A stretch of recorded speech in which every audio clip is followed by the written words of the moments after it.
Welcome to episode number 471 of the Smark Out Moments Smack Talk podcast, Hot Tags of the Week, where we'll be breaking down some of the current events, rumors, news, gossip, and other things that went down in the world of pro wrestling over the past few days that we feel like talking about for this episode. I am your host, as always, Tony Mango, and I'm joined by Robert DeFelice.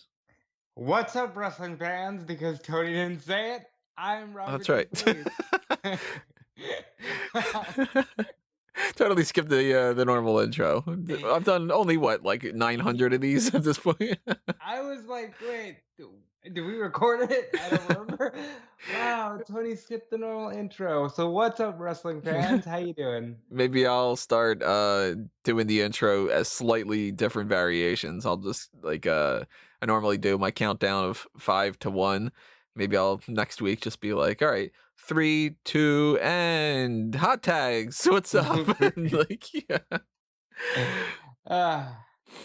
Well, yeah. We're doing our normal stuff here. If you are not new to the channel, thank you for coming back. If you are new to the channel, hey, thanks for popping up, and hopefully you enjoy this episode and stick around. And the best way to stick around is, of course, subscribe on YouTube. Ring that little notification bell too. While you're over there and you are a part of either the newbies or the old timers, not like, that you have to be 100 years old or something, you know what I mean? The veterans, I guess you should say more so. Then we want to know what you got to say. So drop a comment below. Tell us your thoughts on all these topics that we're going to break down. Hit that like button if you're liking this podcast. Hit the applause button as well if you want to help out a little bit on the monetary side of things. Same thing through the join button, because that is the YouTube membership. That's the same thing as the Patreon. And of course, the more people that take part of the Patreon, even if it's at the $1 tier and up, then the more podcasts and the more articles and the more everything that we can do for you guys. So anything that helps out in that regard is greatly appreciated. They have the $10 and up Darkcast tiers where you can get access to special features that are just for those particular things. You can only get them on Patreon and the YouTube membership. There's also the Pick Your Poison tier where you can request some kind of a gimmick that we are available on the website that we didn't get around to doing, or you want us to do, or you want us to do another one of something, whatever the case may be with those kind of things. So take advantage of the Patreon if you can. If you don't got the spare change, we understand. And then you could just be following us all over the place on Facebook and Twitter and hitting the share button and the like button and all the other kind of things like that. Anything you do to help us out is awesome. And I will plug some other things later on. I don't want to bog things down too much because we got a couple of different hot tags to talk about. And I guess let's just get started with the one that, actually the two that I don't have as much to say about. And it's kind of the same stuff that we say every time that these things happen. We have a birth and we have a death. So, things balance out in that kind of way. Becky Lynch and Seth Rollins have had their baby daughter, Yes. Roux. Yes. Roux.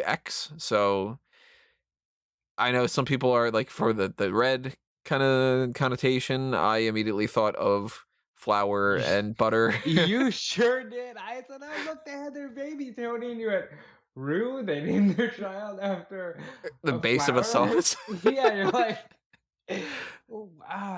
listen. It's kind of like, are they going to have a son next and they're going to name him like Bechamel or something? Damn it, Tony. I look, what I love about this most is that she had the baby in early December. I don't remember the exact day. Was it Monday? 4th, I think. Oh, it was last Friday. So, yeah. Becky definitely worked WrestleMania pregnant, and that's my favorite thing.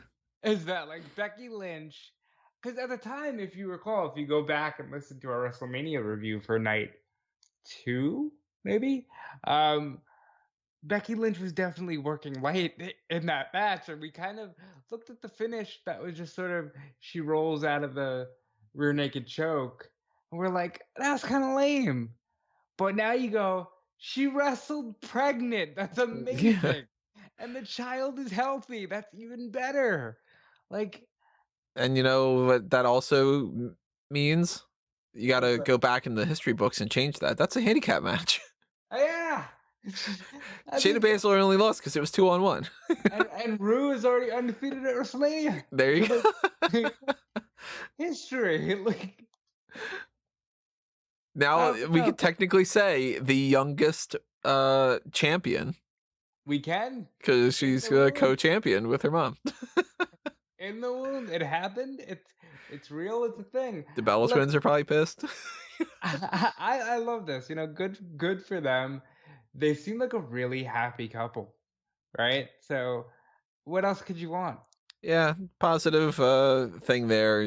Congrats to the happy couple and everything. And I guess we'll have to watch. What's the line from the Phantom Menace? We'll watch your career with great interest. You know, I do want to say though, the announcement of Becky Lynch having a child was the catalyst for Rey Mysterio's eye getting ripped out of his head, and Murphy now dating Rey Mysterio's daughter on TV. So Hmm. very odd things that this baby has already caused in the world of wrestling, but good for them. Yeah, Roux, come on. You gave us this Yeah, shitty angle. yeah, Roux, what the hell's wrong with you? God, the first thing you do is you turn into this old Rey Mysterio thing. We have to watch that for like 19 months. Awful. Vince McMahon's gonna love you. Unfortunately, though, we do have a death to talk about. Zeus from No Holds Barred, Tiny Lister, the actor who played that part, has passed away. I still have not seen No Holds Barred. That was one of the ones that we were talking about doing for Mr. Smark, and it's a shame that we were like, oh man, like if we would have known that this would happen, that would have been a great thing to do with Mr. Smart because it's just a few days afterward, Have you ever But seen the Zeus matches? I've seen the match. It's just I've never seen the movie. That's the thing.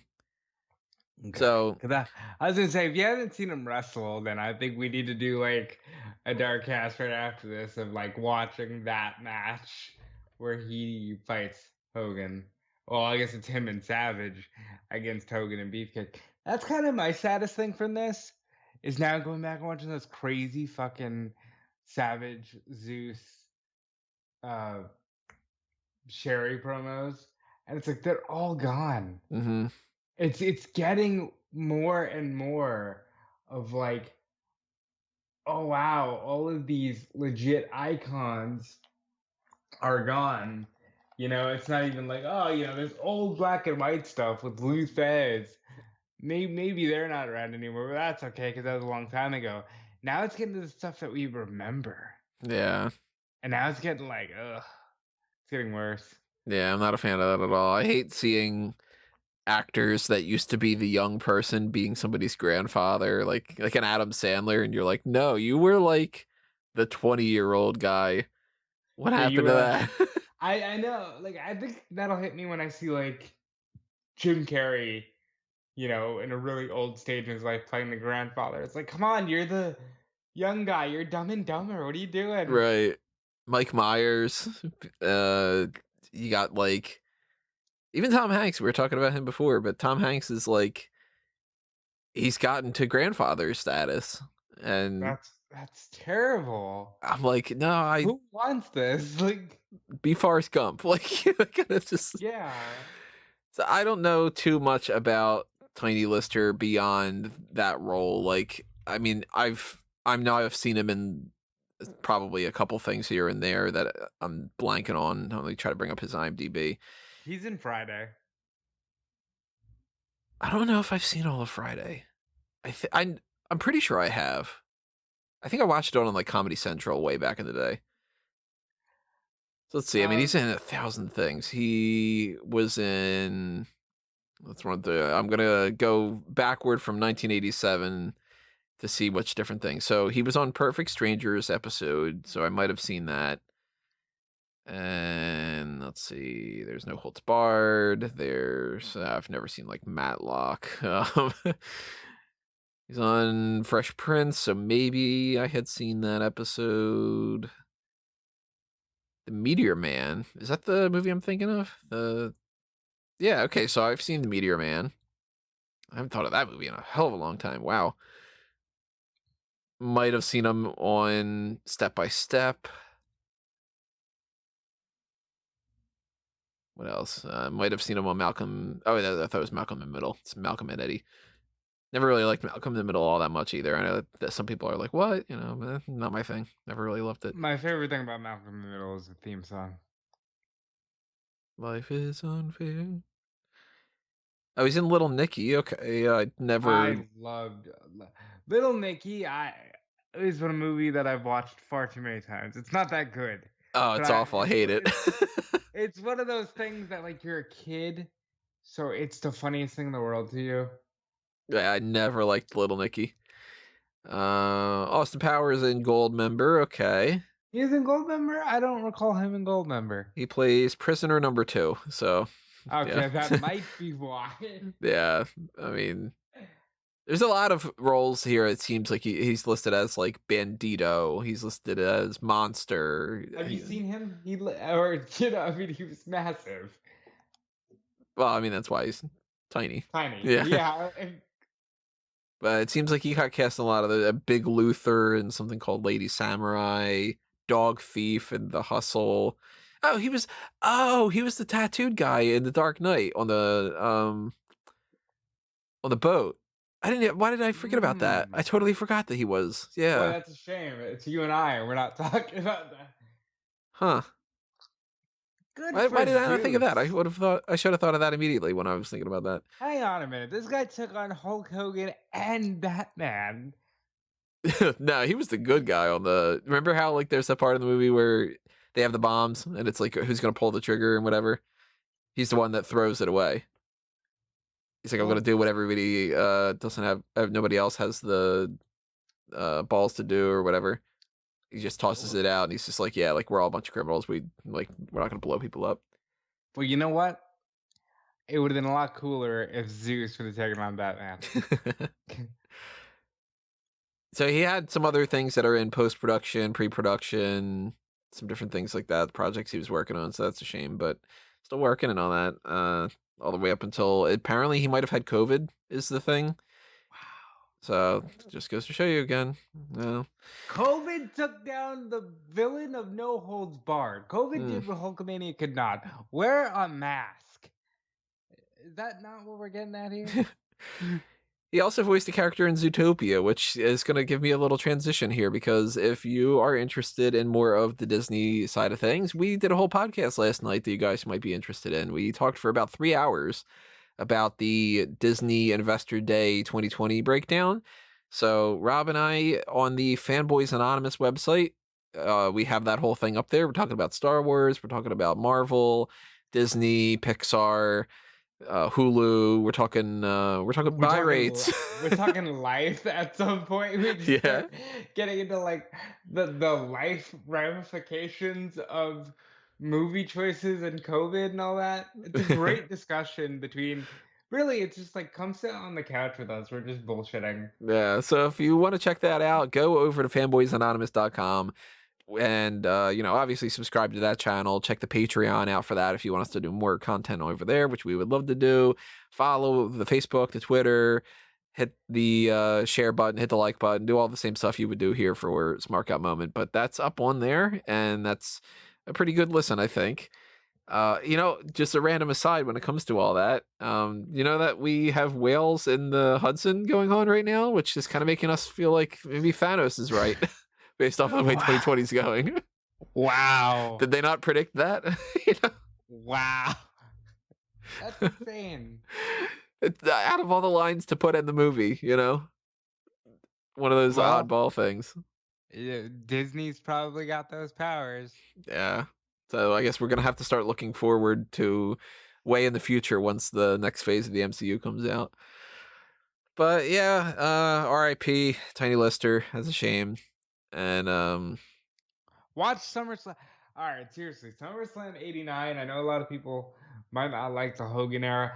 That's one of the ones that holds up. Watch SummerSlam '89. It's a good time. And depending on what we do over the next few weeks, maybe we'll do something No Holds Barred related. It's a shame that we can't like squeeze it in there. I don't know. Maybe we will be able to do something. Maybe like tomorrow night, I'll just get the urge to just be like, God damn it, I'm gonna just watch whatever. So I don't know.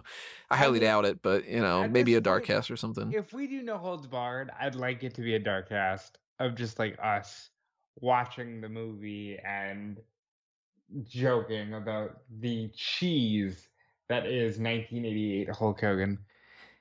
Either maybe a fan announce table type thing, or maybe we do. I don't know. See, that's where it gets a little confusing, because if we do a movie and all that, is it really a fan announce table, or should we just post it for a fan tracks on Fanboys Anonymous? Why or can't you just post to both? or technically, is it not missed the Smark, because that's where it's yeah, I don't know. That's confusing. I didn't figure that out. It suns itself in confusion. Maybe I'd have to tag it as like a whole bunch of things posted on both websites or something. I don't know. That's kind of strange. I couldn't do that though, because I couldn't post it on both channels. I don't know. Why not? Why not? Oh, I'd have to change all the graphics and everything. Yeah, I don't you know. just add an extra logo. Yeah, that's true. I don't know. Maybe we'll do something about it. Maybe we won't. And we'll see when it comes down to that. If you guys are interested, let me know. And then we'll definitely try at the very least. And then, of course, if you're following us on all the different platforms, then if we do post something, then you'll be aware when it goes up. Let's move around here. We talked, I plugged quite a bit of stuff already. Real quick, merchandise shops, TeePublic and Redbubble. Check them out. There you go. Buy a t-shirt. Let's go to this other story here. Rumors going around that in January, where apparently, the calendar year switches over, and the way that everybody treats that, it becomes, oh, everything's fine now, because it's now, da, da, da, da, da, da. Now I can lose weight and everything. One of the things that's going to supposedly change is that they're going to start doing NXT India. That's not supposed. That's happening. It's confirmed 100% at this point? Well, Nick Khan said it on the investor call that in 2021 they were going to start working on an exclusive. At the time, he said it would be an exclusive pay-per-view for India, and that might give way to NXT UK. So, NXT India. Sorry, that'd be great if that's where it leads. they have a pay-per-view in India, and they're like, so check out everything on NXT UK going forward. And be like, what? Well, it seems like they might be doing a tournament, and that would be the pay-per-view then, where they film a tournament and they either air it as one pay-per-view special, like they did with the NXT UK tournament, or they film that as one event and then they air that as the beginning episodes of NXT India. So I have a weird feeling about this. Largely because I don't know anything about Indian wrestling, like at least with the UK, right? It makes sense. Everybody knows Progress, everybody knows Rev Pro. They know that there are these guys. Is this WWE trying to jumpstart a market? Like, I don't know if now is the time to even be doing that. I don't know what their expectations are. I don't know if it's one of those things where they have a certain goal that they want to get to, and if they hit they get extra subscribers on the network, or they boost their merchandise sales over there, or their corporations and all that stuff is sometimes like the most confusing stuff in the world, because it's like there's business analysts and stuff that can't figure this crap out, let alone people like us just being like, I don't know, what do we want to do over here? That kind of thing. But I'm not all that interested, and it's something that I've talked about before. I know that this isn't for me. We talked about this last night, even on the podcast about all the Disney stuff. Just because it's not for me doesn't mean that I'm opposed to it. And just because it's not for me doesn't mean that I think it's a bad idea. But that doesn't mean that I'm just going to be like, oh, okay, this is going to be my new favorite show. Like, I find it hard to watch NXT UK. And this is going to be a lot harder. Because just the language and the culture and everything is of further distance from me.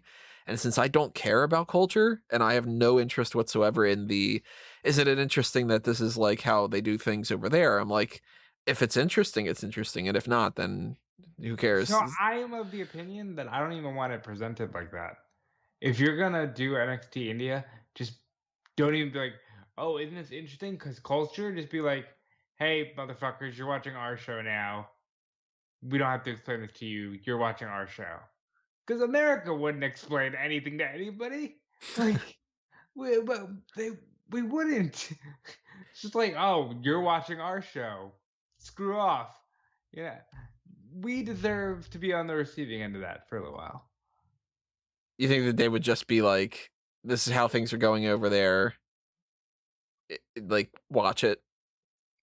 Yeah, I think it should just be that way because ultimately it shouldn't be to get the American fan interested in the Indian product, right? It should Right. be the product for the Indian fan. And to be fair, there's a lot of them. Yeah. Like, I mean, this is it's, a market that loves this product. you know, that it's not like they're going into, I don't even know, like Korea. a little country. Yeah, like they couldn't possibly do NXT North Korea. Like, it's just not going to happen. India is a place that a massive population and a target audience that really does like pro wrestling. So we talked about before the idea that if they expand NXT, there only are a couple markets that they really can do, and India is one of them. India, China, Japan. Um, if they wanted to try to do Mexico, if they wanted to try to do Canada, but then again, you're like, well, you got the North American champion, so whatever. Like, it's different if they try to make a subdivision of NXT that's only NXT California, where you'd be like, what the hell's the point of this, But it's just, man, I don't want to watch another whole hour a week. Like, and I struggle enough to feel like NXT UK has enough people. I don't think that this is going to be all that great.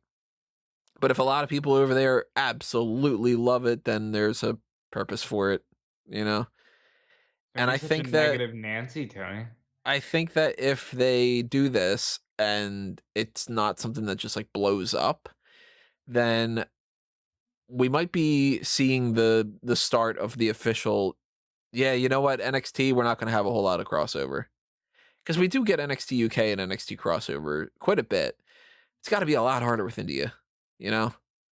Just the Yeah. travel distance is harder, and of course the language barrier could be a big difference because in the UK, primarily people speak English, and in India, maybe not necessarily going to be the same. So are they going to do that? Are they going to do it? I mean, I guess we'll find out when it happens, but it's kind of weird to think that in January they're planning on expanding when this year they still can't get fans, you know? Yeah, but this brings up a question that I'm not prepared to answer. How is it in India with COVID? Yeah, God knows. I don't know how it is anywhere. Hi. Worth the question. I don't know how it is in Pennsylvania. You know what I mean? Was there any kind of like headway, do you know of, when it comes to like the Japan side of things outside of the last time we had talked about it, which was Kairi Sane being like that they want Uh, to send her over? I don't remember there being any other stories about that. I think this was one of those. Blame it on COVID. Hmm. Just as an excuse. Yeah. I still expect that to happen though. And I mean, maybe they do one for Africa, maybe they do one for this, maybe that. I don't know. I still think it would have been better if it was NXT Europe instead of NXT UK, but sure. Um, we'll see it when we see it, and somewhere down the line, we'll do coverage somewhere on Smark Out Moment. Kavita Devi will be a champion. That's all I can say. I mean, I feel comfortable stating this with absolute certainty. Kavita Devi will be a champion. She's still injured, isn't she? Or is that just sort of up in the air? You're asking the wrong person, pal. So I'm going to look up a list of some wrestlers that are going on right now. Jeet Rama, the guy we talked about the other day, we haven't seen him in a long time. I wonder if they've kept him in there for that reason. For that matter, what about Rinku and Sarov? I'm so glad you mentioned them. Tony, I was on the NXT AEW post show with Sean Ross Sapp, and Sean Ross Sapp stated to me and Alex Pulaski and everybody watching, yeah, Indu's share with Malcolm Bivens is dead.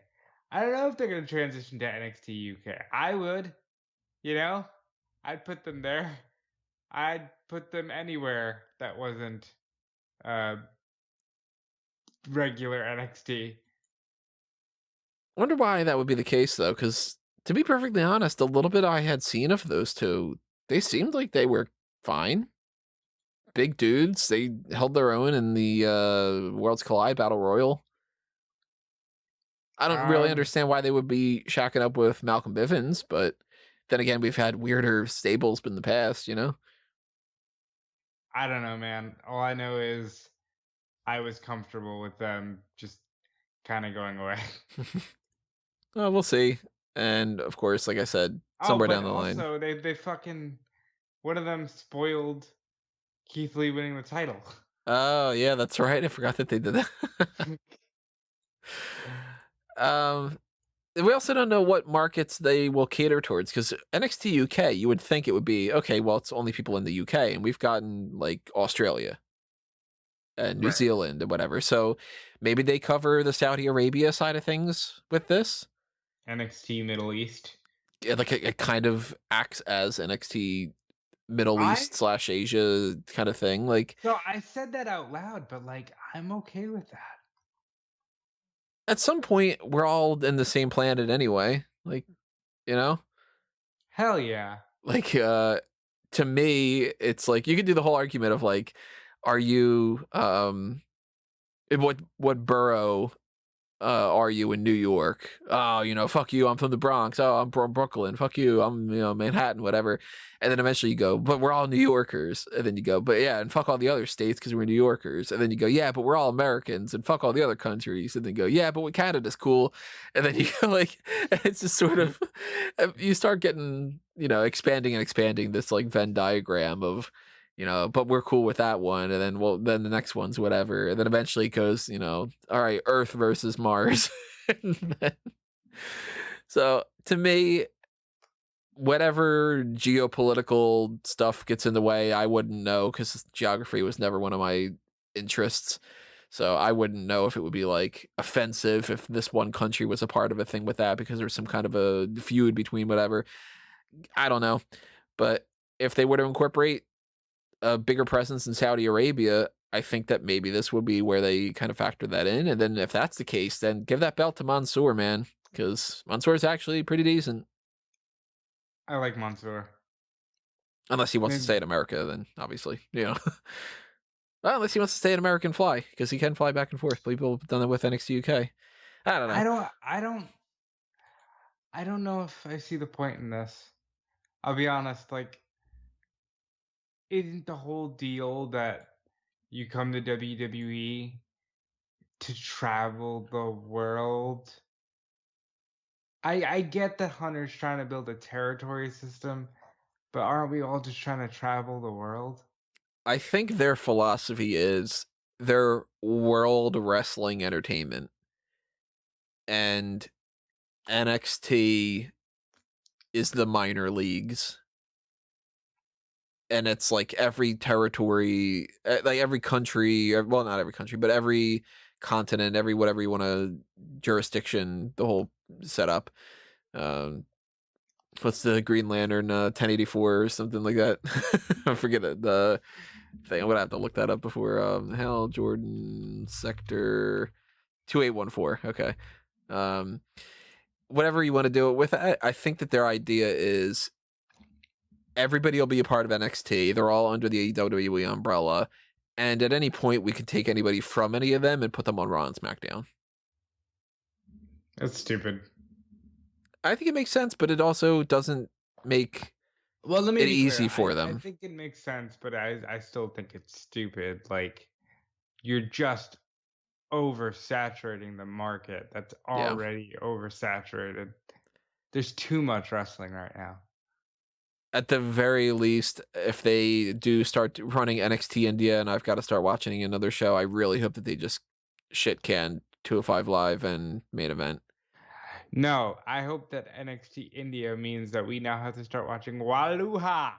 Like Yeah, I can't do the WWE Aura and all that. Not happening. no, you don't understand because it's great. I do it all the time.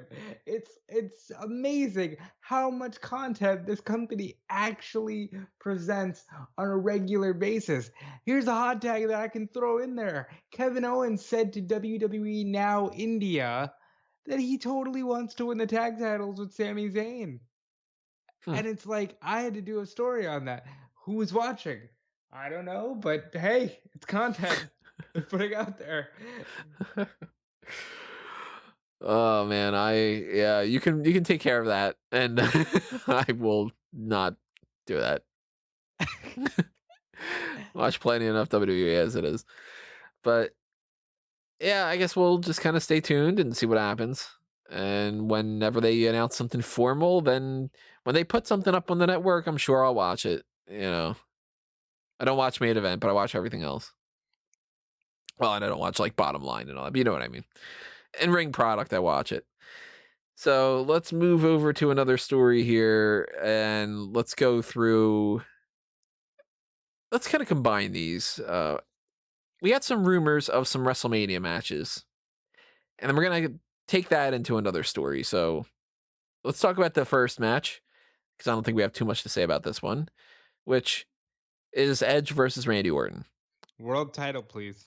Just seems like it's a guarantee. It's just, well, you got to do Edge versus Orton, so there's not really as much of a story there. Yeah. So here's what I think. World title would be great. But one of these rumored matches needs the world title or it just doesn't make any logical sense. Can't be the world title. You already gave it back to Drew McIntyre. Don't act like they can't just give it right back to her. Well, they better not. Okay, well, that's different. Ken isn't the same as should. Or an I Quit match. And it sucks because I'd like to see it in Hell in a Cell because they're two guys who I feel like could actually do an old school meaningful Hell in a Cell match. And it would be so much better if Hell in a Cell just wasn't a thing every year. Imagine how much cooler that would be if it was like, okay, you and I, Hell in a Cell, and we haven't seen it in, 15 months. Right. But that won't be the case. It'll just be probably an I Quit match. They'll do an I Quit match. Yeah. The other match that I don't think we have as quite much to say about, maybe, I don't know, is Roman Reigns versus Goldberg, which is I've got some fucking things to say about it. I know what you're talking about. Well, we got a checklist of things that we've said before. That's the thing. We've said like this won't be a match.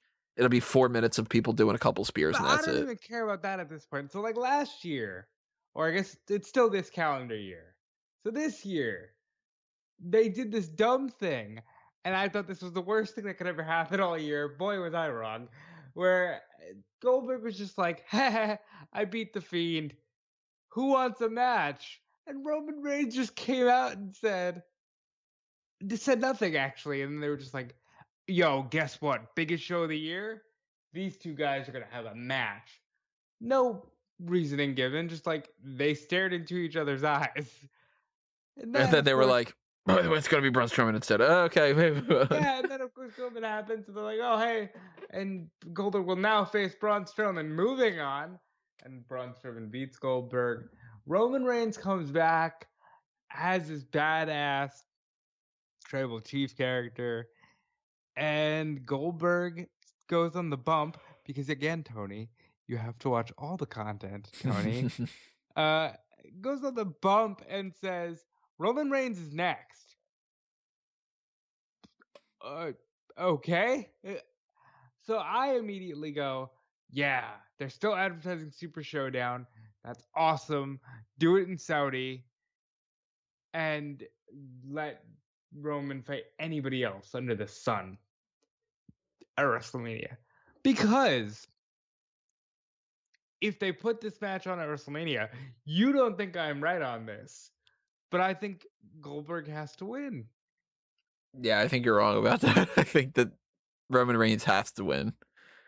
No, Roman Reigns, you just said there was a difference between can and should.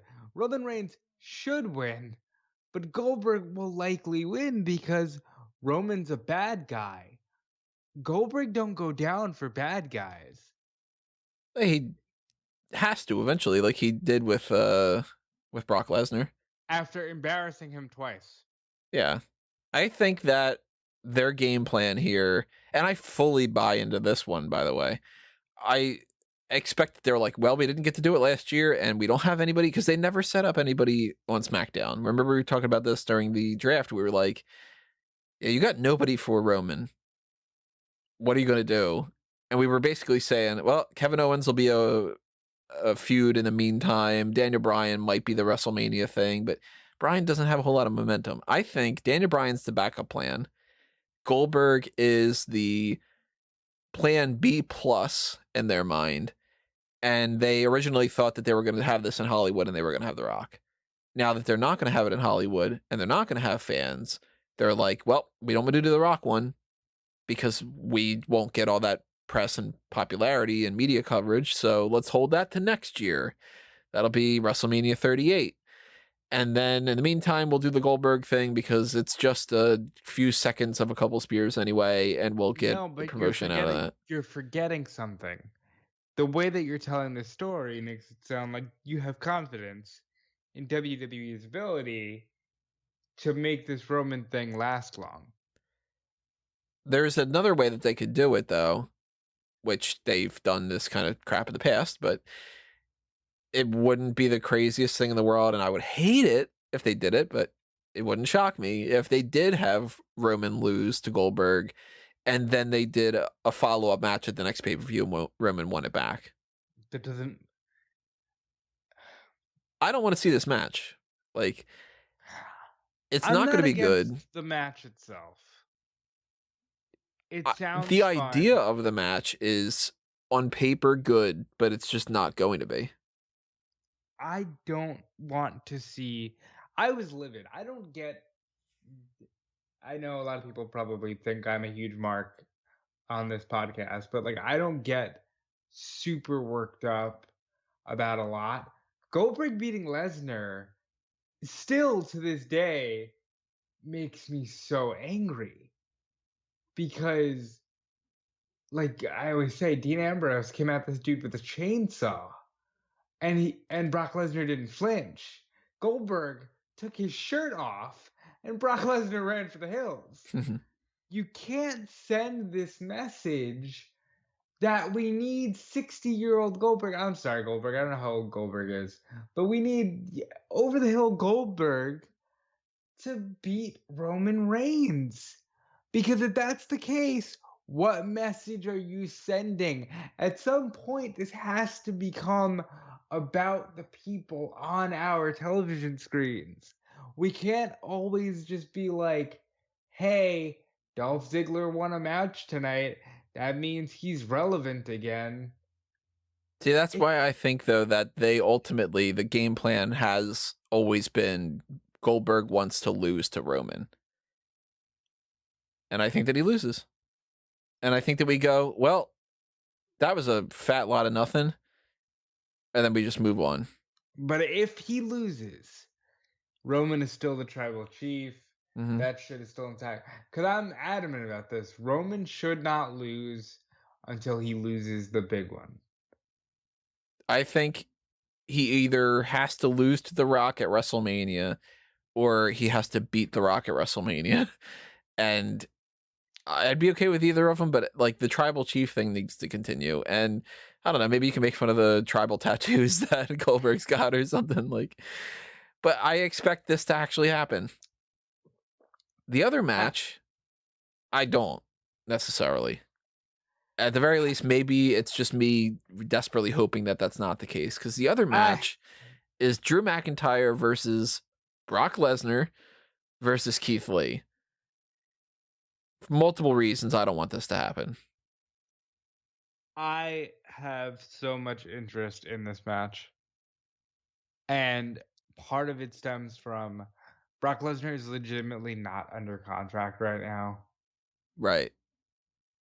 Paul Heyman is legitimately invested on SmackDown right now. You take Paul Heyman out of the mix for Brock Lesnar, and it doesn't work.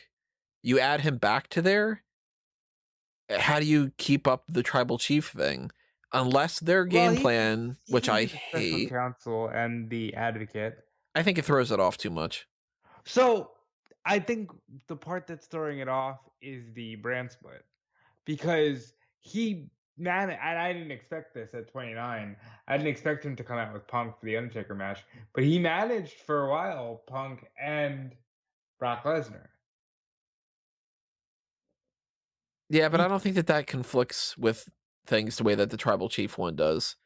how I'm so? expecting if this does happen, what they do is Roman Reigns fires him, and then he just goes and does the Brock Lesnar thing again. And I don't want that, you know?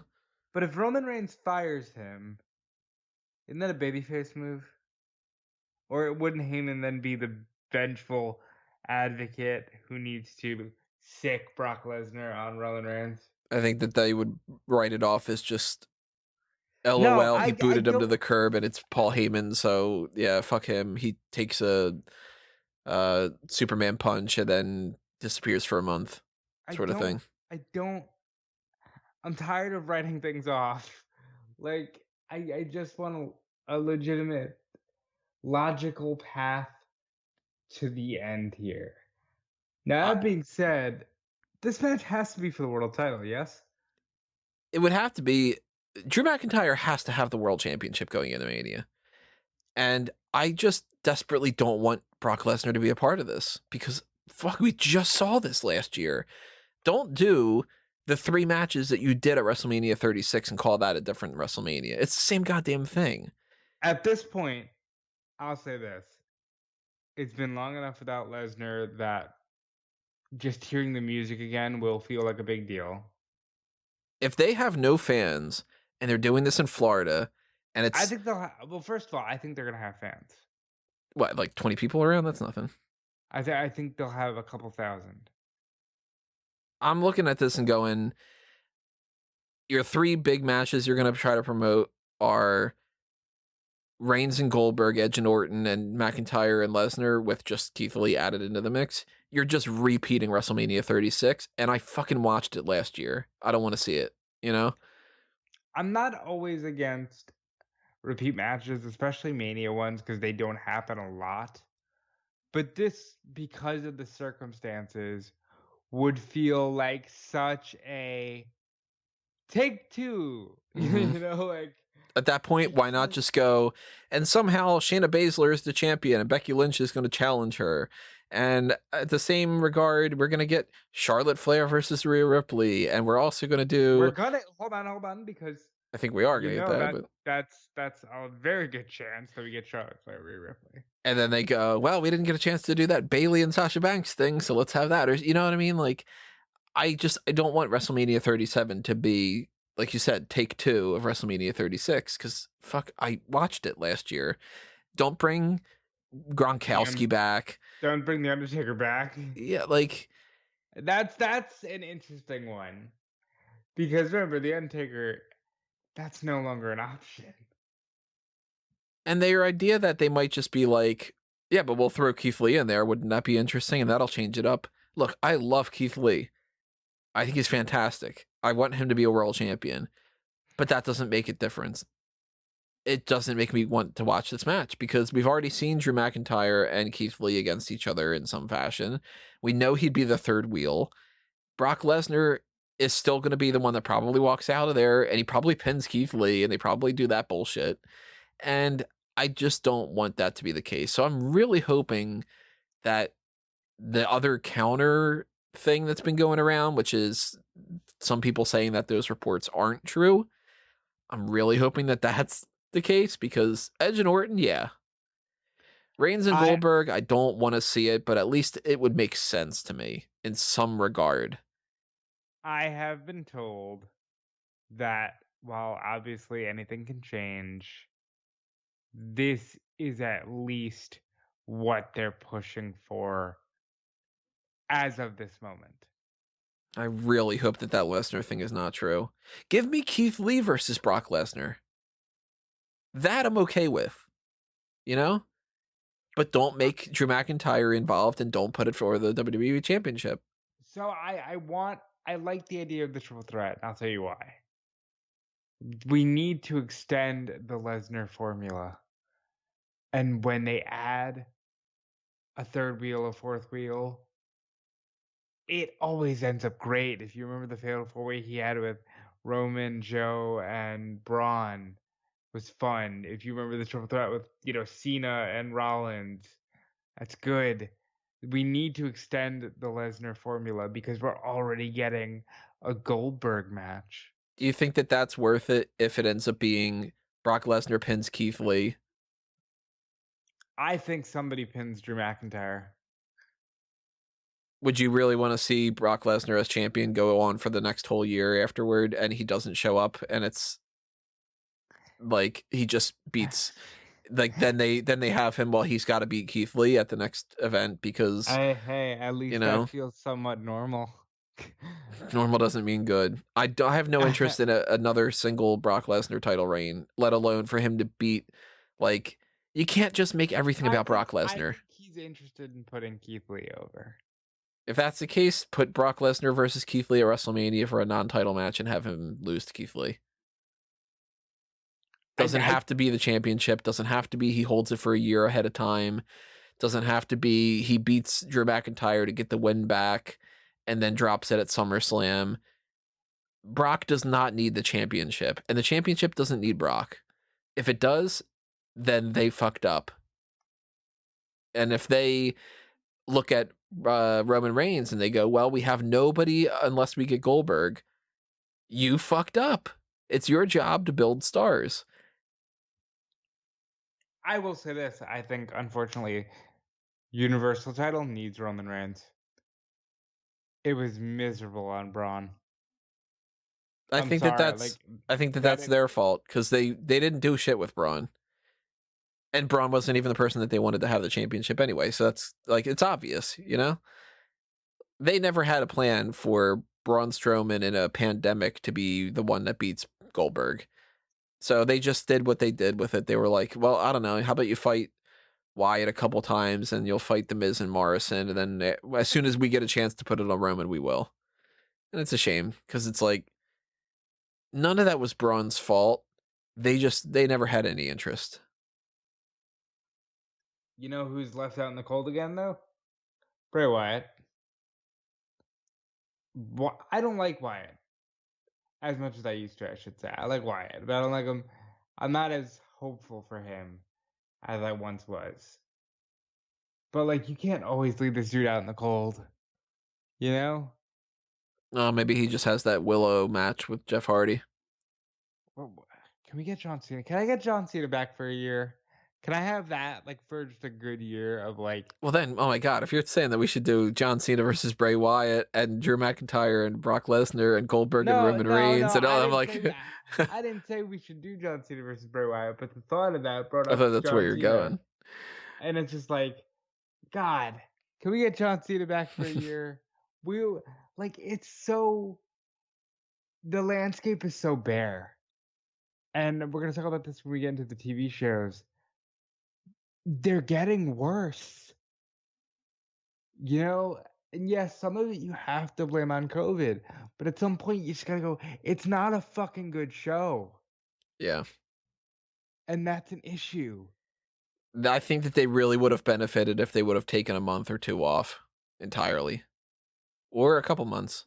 To just be like, all right, let's think of new ideas. Let's take a break, Now, of course, they can't do that when it comes to the stocks and all the other kind of business stuff when it goes to that, but just creatively recharge the batteries and everything and stop having 100 shows. Because if you have 13 hours worth of TV you have to fill every week, then of course you run out of ideas. But I also think, too, for anybody that would think, like, well, you got to have Brock in here and you got to have Goldberg in here because they're big names and that's how you draw for WrestleMania, they can't have their cake and eat it, too. You can't say nobody on the roster is bigger than WWE and then say we need people that aren't normally in WWE to draw because then you just defeated your argument. Then it means WWE is not big. And you can't say Well, it's WrestleMania. The name draws for itself. That And is then what the, and then say, but we need these particular people to come in because it's not going to work because people aren't going to want to watch WrestleMania unless we have these people.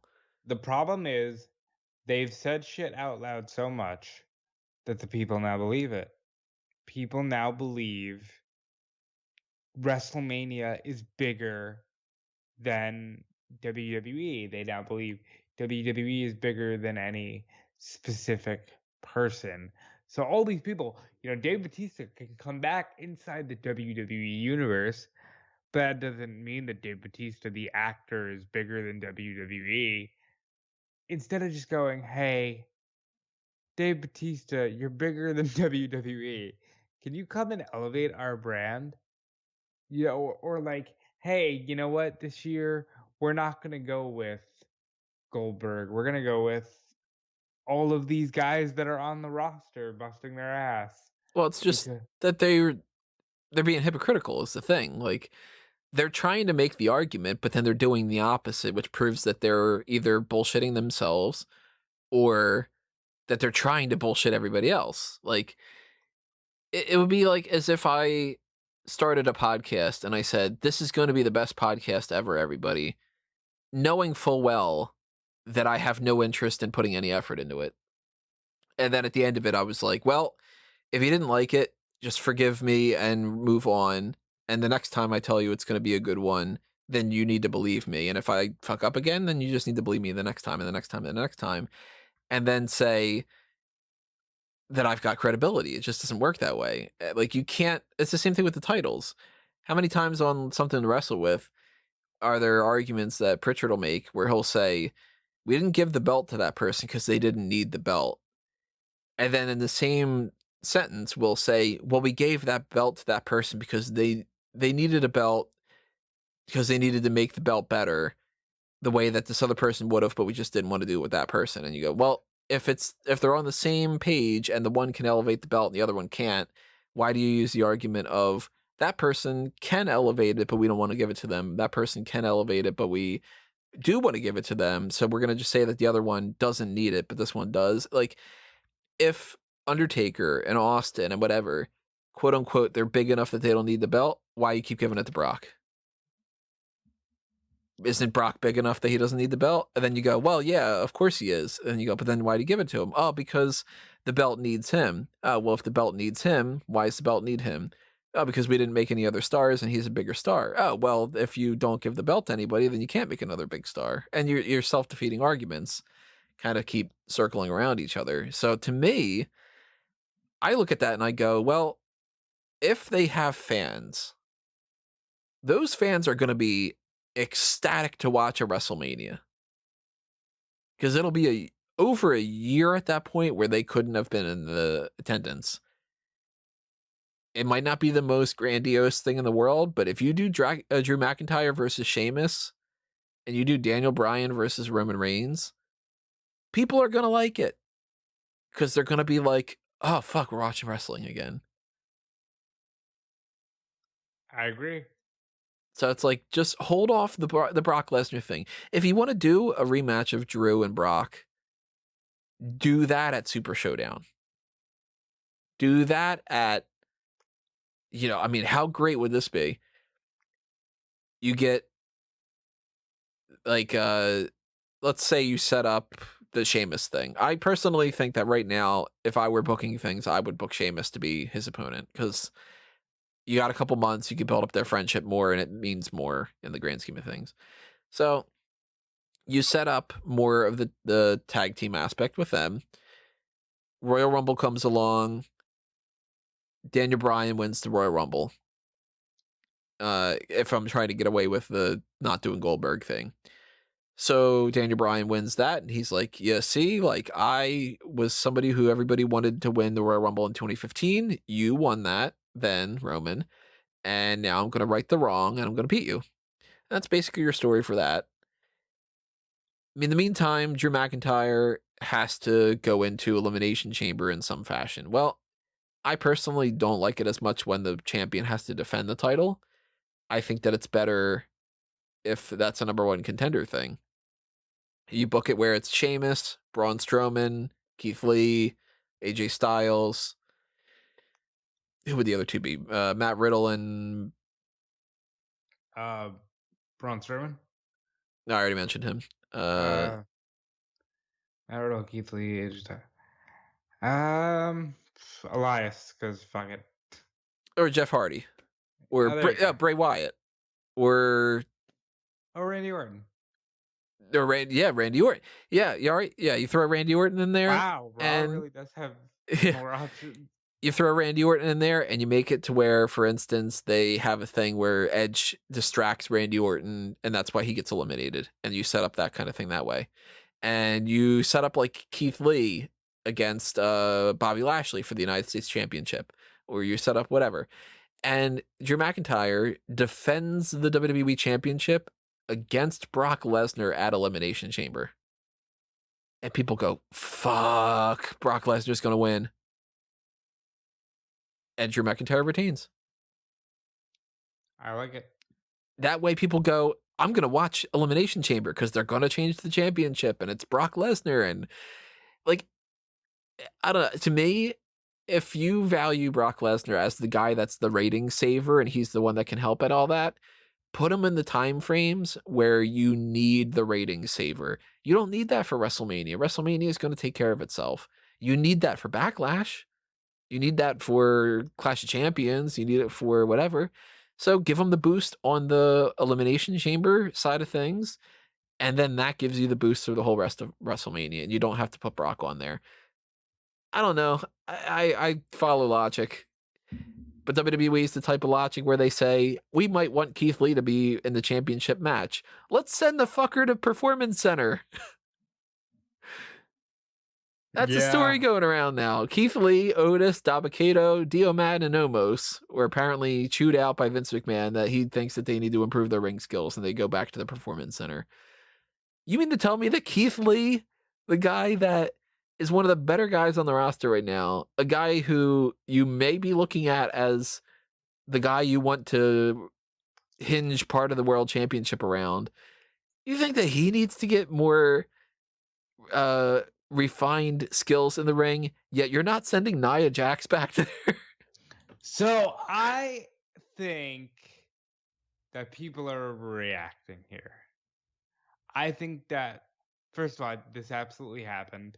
If you have the trinity of Sean Ross Sapp, Mike Johnson, and Dave Meltzer all saying it happened, and it's happening.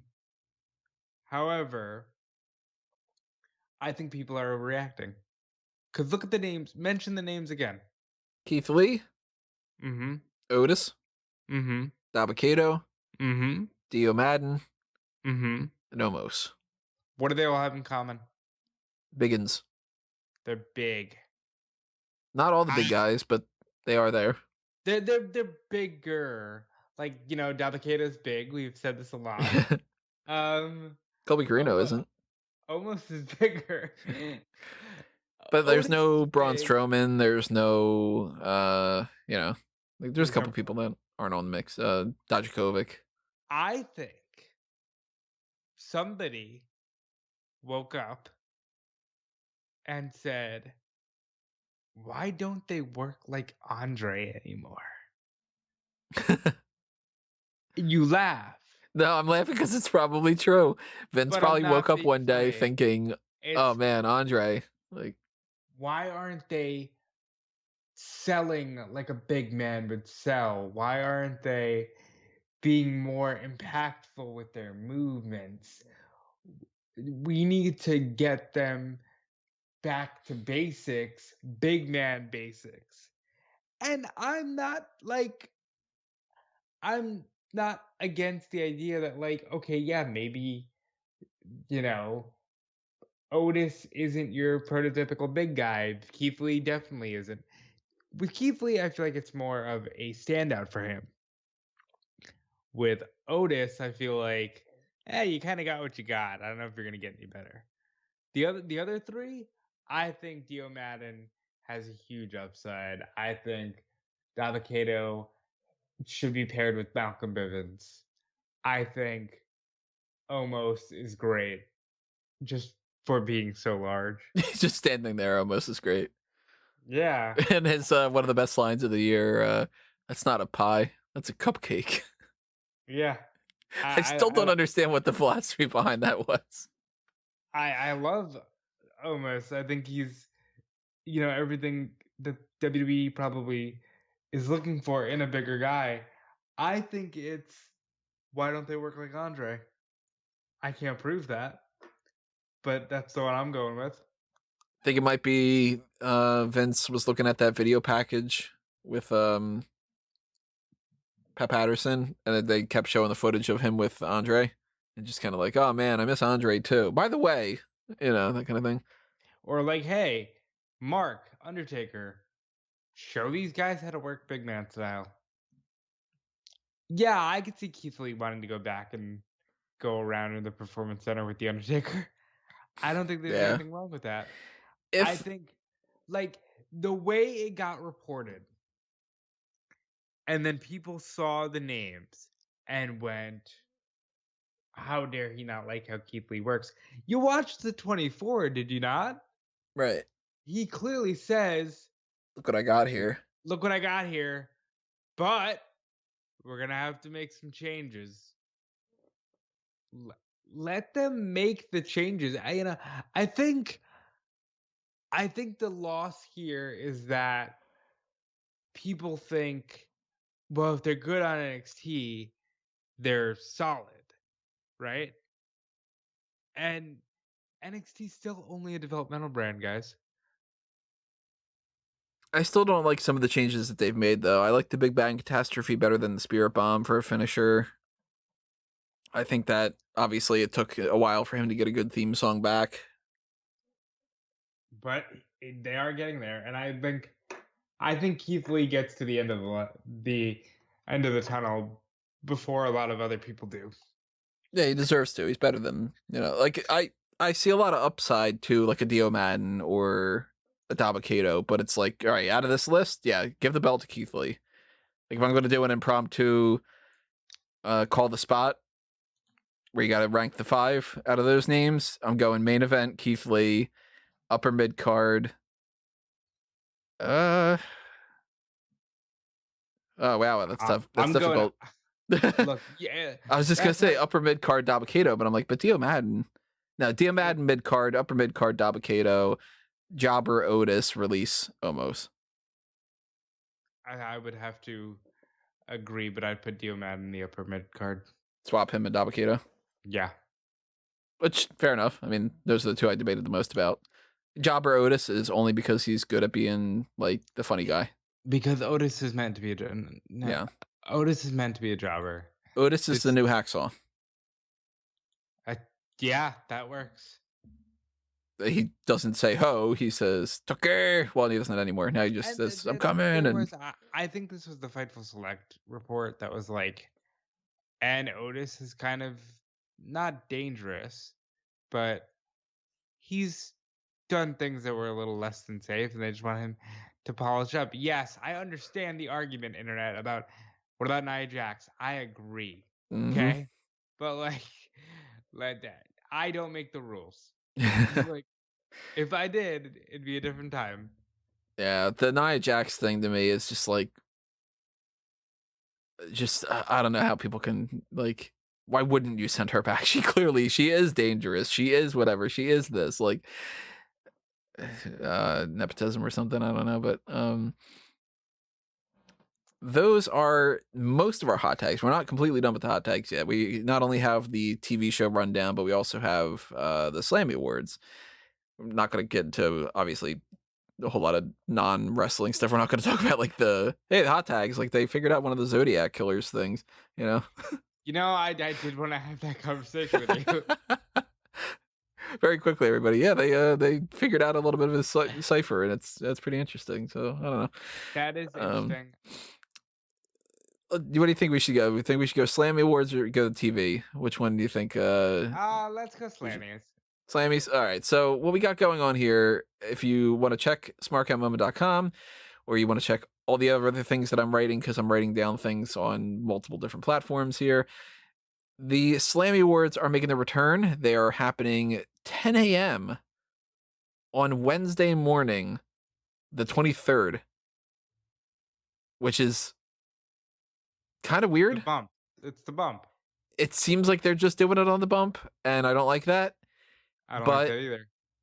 it's better than nothing. Like, the Slammy Awards are still back. And you know what? I had said for the last 5 years, why the hell aren't they doing the Slammy Awards? Why aren't they just putting it on the network? At least they're doing it. Got to give me something on that one, you know? Or I got to give So them something on that one, I should say. They already gave me the Slammy Awards. But I feel like the Slammy Awards for a long time was a trope for like a nice end of the year show, and it was like this kind of like, all right, it's this final big show, and you can have some fun angles occur. I think Kane re-debuted the mask at Slammy. Shawn Michaels officially laid the groundwork to face the Undertaker at WrestleMania 26. The Slammies were fun. I kind of think we took Raw, like the special 3-hour Raws, for granted, and like now they're not special and nothing is special. And hey, at least we got the Slammies on the bump. well, the Slammies are just for Raw and SmackDown. So I wrote up a thing earlier about like snubs, and I was like, well, if we could have incorporated NXT people, of course, then that would be a different story too. But let's break down the nominees, the categories, our predictions, our personal picks, the snubs, that kind of stuff. It's our like main topic we're doing here. And then we'll roll along and just go like, all right, anything good on the TV shows, we'll kind of make that a quicker thing. The moment of the year, the nominees are Bayley betrays Sasha Banks, Becky Lynch announces her pregnancy, Drew McIntyre beats Brock Lesnar for the world title at WrestleMania, hence another reason why you shouldn't do it again next year in any fashion. Edge returns at the Royal Rumble. Roman Reigns and Paul Heyman end up showing up, and that they refer to it as that they unite, but it's the whole, hey, Roman Reigns is here and he's got Paul Heyman. New Day gets drafted to different brands. New Day has their farewell address, and The Undertaker's final farewell. I won't talk about some of these things that I have in my mind about snubs if I think it's going to spoil my ideas for the end of the year awards, which, by the way, everybody, go ahead and vote. Feedback on the sidebar of smarkonmoment.com, so check that out. Vote on your best and worst segments of the year. Vote on all the feedback stuff and let me know what you like and what you don't like. Definitely vote on that, because I really appreciate that, and that would help out a lot. But I will say, as far as some snubs go, I think that they kind of have it all covered on Moment of the Year. Yeah, I even think they added a little too much. I Like don't I think, don't think yeah, the New Day's farewell address, or even them getting drafted, would be like moment of the year. I would take out the drafted and keep the final, the farewell address more. But I wouldn't even put that necessarily on there. I mean, it's a big moment, but we kind of knew that they were going to try to do that. I wouldn't do the Roman Reigns, Paul Heyman thing. That was a big moment. But I wouldn't give it that, but like that was a big moment. My prediction is kind of threefold. I haven't actually. There's 4 that I'm going through. I'm kind of split. It's either going to be Becky Lynch's pregnancy, Drew beats Brock, Edge returns, or the Undertaker's final farewell, and I'm leaning more towards Taker. So it's 3 for me. I don't care about Drew beating Brock. Sorry, not that it wasn't a big moment. Oh, it's not my pick either. My pick's either Becky or Edge. So let's talk about the other option there. Undertaker's final farewell. If they stick to it, huge moment. Still doesn't make up for the fact that they did it in front of nobody, and it feels super weird. Yeah. And for that reason alone, I can't give them full credit. And as far as Becky, the Becky thing, if you watch that full moment, it's one of the most beautiful things maybe ever announced on WWE television. Like, it was because there's no audience almost. It's so genuine. So, I've loved being champion, and you go be champion because you are a warrior and I'm gonna go be a mother. And it's like it's just such a sweet, perfect moment. And I would say that's moment of the year, except for the fact that Edge returned from certain retirement for a decade and did so in front of a packed crowd in Houston, Texas. And boy, oh boy, did we take every last bit of that sentence for granted. Well, there's also Return of the Year, and the nominees are Edge, Goldberg, MVP, Roman Reigns, and Sami Zayn. Sami Zayn, I don't know why he's even on the list. Roman Reigns, the Return of the Year, I mean, yeah, he came back, but it's not like, oh my God, he returned and we never thought he was going to. Edge, Goldberg, and MVP a little bit more so. MVP would be like my number 2 as far as like surprise, but I think Edge wins Return of the Year and Becky wins Moment of the Year. Maybe. I think I can see that. By the way, Return of the Year, real quick. I saw, first of all, a lot of those nominees are unnecessary. This is the one-man show for Return of the Year. Maybe 2 if you want to count the fact that Roman came back and turned heel. That was cool. But this is largely, it's Edge. I saw a lot of people salty that Naomi's Royal Rumble return got snubbed. Oh, bullshit. Come on. I understand that, like, for a lot of people that was a big moment, but at the end of the day, it was just another Royal Rumble return. It didn't move the needle. I'm sorry. Like, that's why I said if the Roman Reigns one to me isn't Return of the Year, the Naomi one isn't either. Just and MVP, maybe from like a work rate perspective, because like who'd have thought that this dude would have had the best year of his WWE career? But it's Edge. I would give, like, I'd take even the Sami Zayn spot away and give that to the Gobbledygooker. Gobbledygooker won the 24/7 title in his return. You know? I could see that. But no, it's Edge. And we've got Ring Gear of the Year, Bianca, Carmella, Charlotte, Sasha, Seth, Shinsuke Nakamura, and The New Day. Do they specify any of these? Nope. Just says, like, Bianca Belair. So I think it'll be Sasha that wins. Bianca's got good ring gear though, and she makes it all herself. For the people that know that she makes it herself, they'll vote for her. But I think people will just go, I'm a Sasha stan, you know. Sasha wears great stuff. Like, I'm not gonna, you know, it's not like that. Bianca or Sasha. Sasha right. got into this like weird thing of showing up and looking good for nobody, which is maybe like the ultimate sign of like self-love or whatever. But like, she looks great. Sasha's been looking amazing. Like, you know, I'm not going to deny that at all. She would maybe get the vote for me. I'd maybe go for the New Day because they have like some weird gear. I don't know why Nakamura's on the list. Yeah, Nakamura hasn't. I was watching SmackDown tonight and I was like, are we going to change this gear or what, pal? Like, his gear sucks. It's interesting that there's no love for Mandy Rose. We'll get to that when we talk about snubs. And I think another snub is Edge for ring gear. The coat's Edge awesome at the very least. Ring gear. But it's Bianca or Sasha, and I'm going Sasha wins. If we're gonna get into like a very specific ring gear, I enjoyed Seth Rollins at SummerSlam, where he had like the Mysterio Halloween Havoc gear, but nobody knows that, so nobody's gonna vote for that. You know who should be on this list is Dominic Mysterio from last week's SmackDown.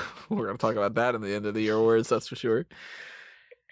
He is on the list for Breakout Star. And he would be my pick. It's Dominic, Murphy, Otis, the Street Profits, and Bianca. Can Murphy be a breakout star when he's already done this? He had the breakout moment last year. And by the way, he was NXT Tag Champion 5 years ago.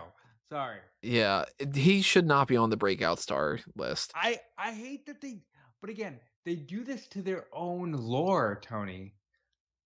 Like, they constantly go, yeah, he was champion, but that really didn't mean anything. I hate when they do that. It's so insulting. I love when you do the whole love by the way, I mean, as in I hate Sarcasm. when they do the whole thing where it's like the biggest win of their career. And it's like you pinned somebody who's a former champion on Raw in a non-title match and they're not the champion. And it's the biggest win of your career when you've held the NXT championship or something. You know what I mean? Like, Yeah. that's bullshit. I hate when they do that.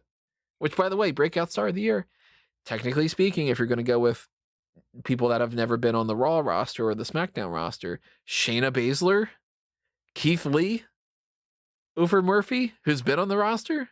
You know, Keith Lee, realistically, Keith Lee's had a great year. Keith Lee's had a fantastic year in a lot of ways.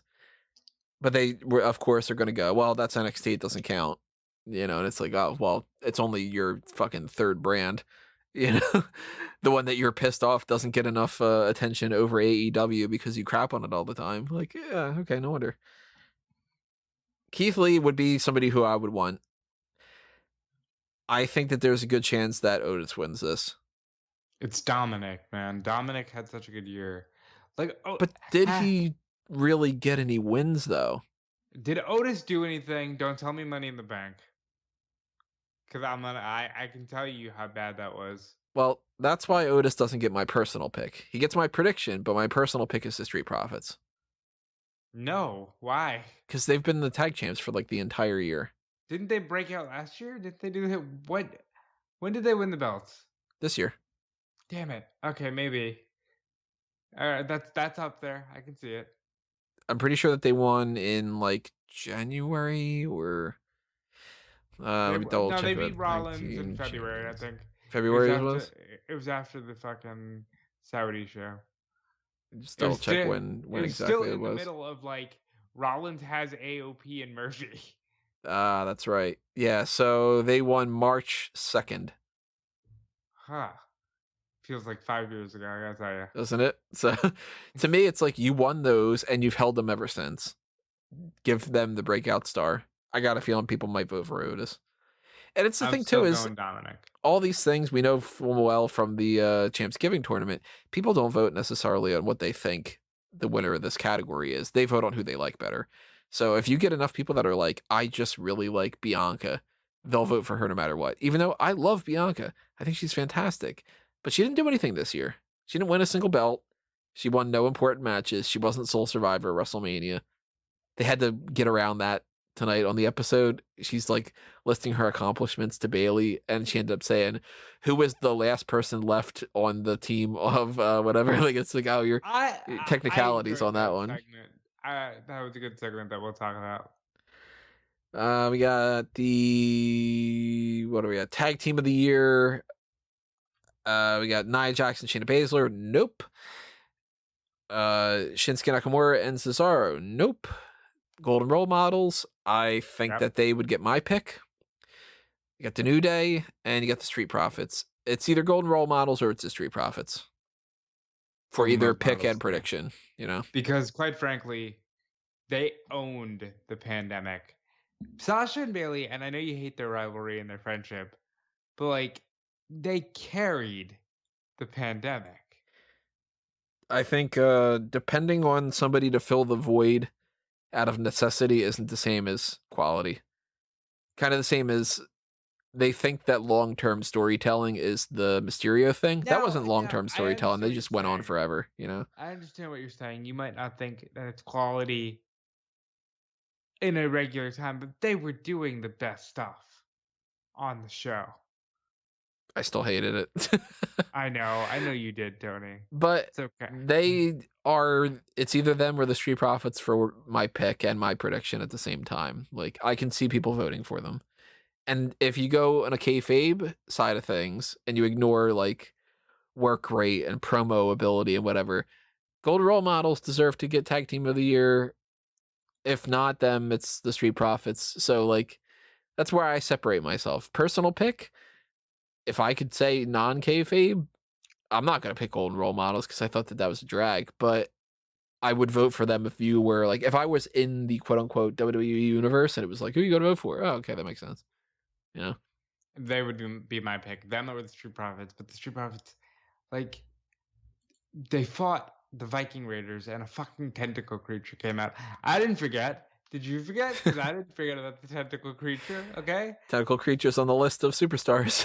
So, go to smartguymoment.com. You'll find it. There is the rivalry of the year. Viking Profits is not a part of that. Their options are Drew McIntyre versus Randy Orton, Edge versus Randy Orton, R-Truth versus The World, which is essentially just R-Truth running around and doing that. Sasha Banks versus Bayley.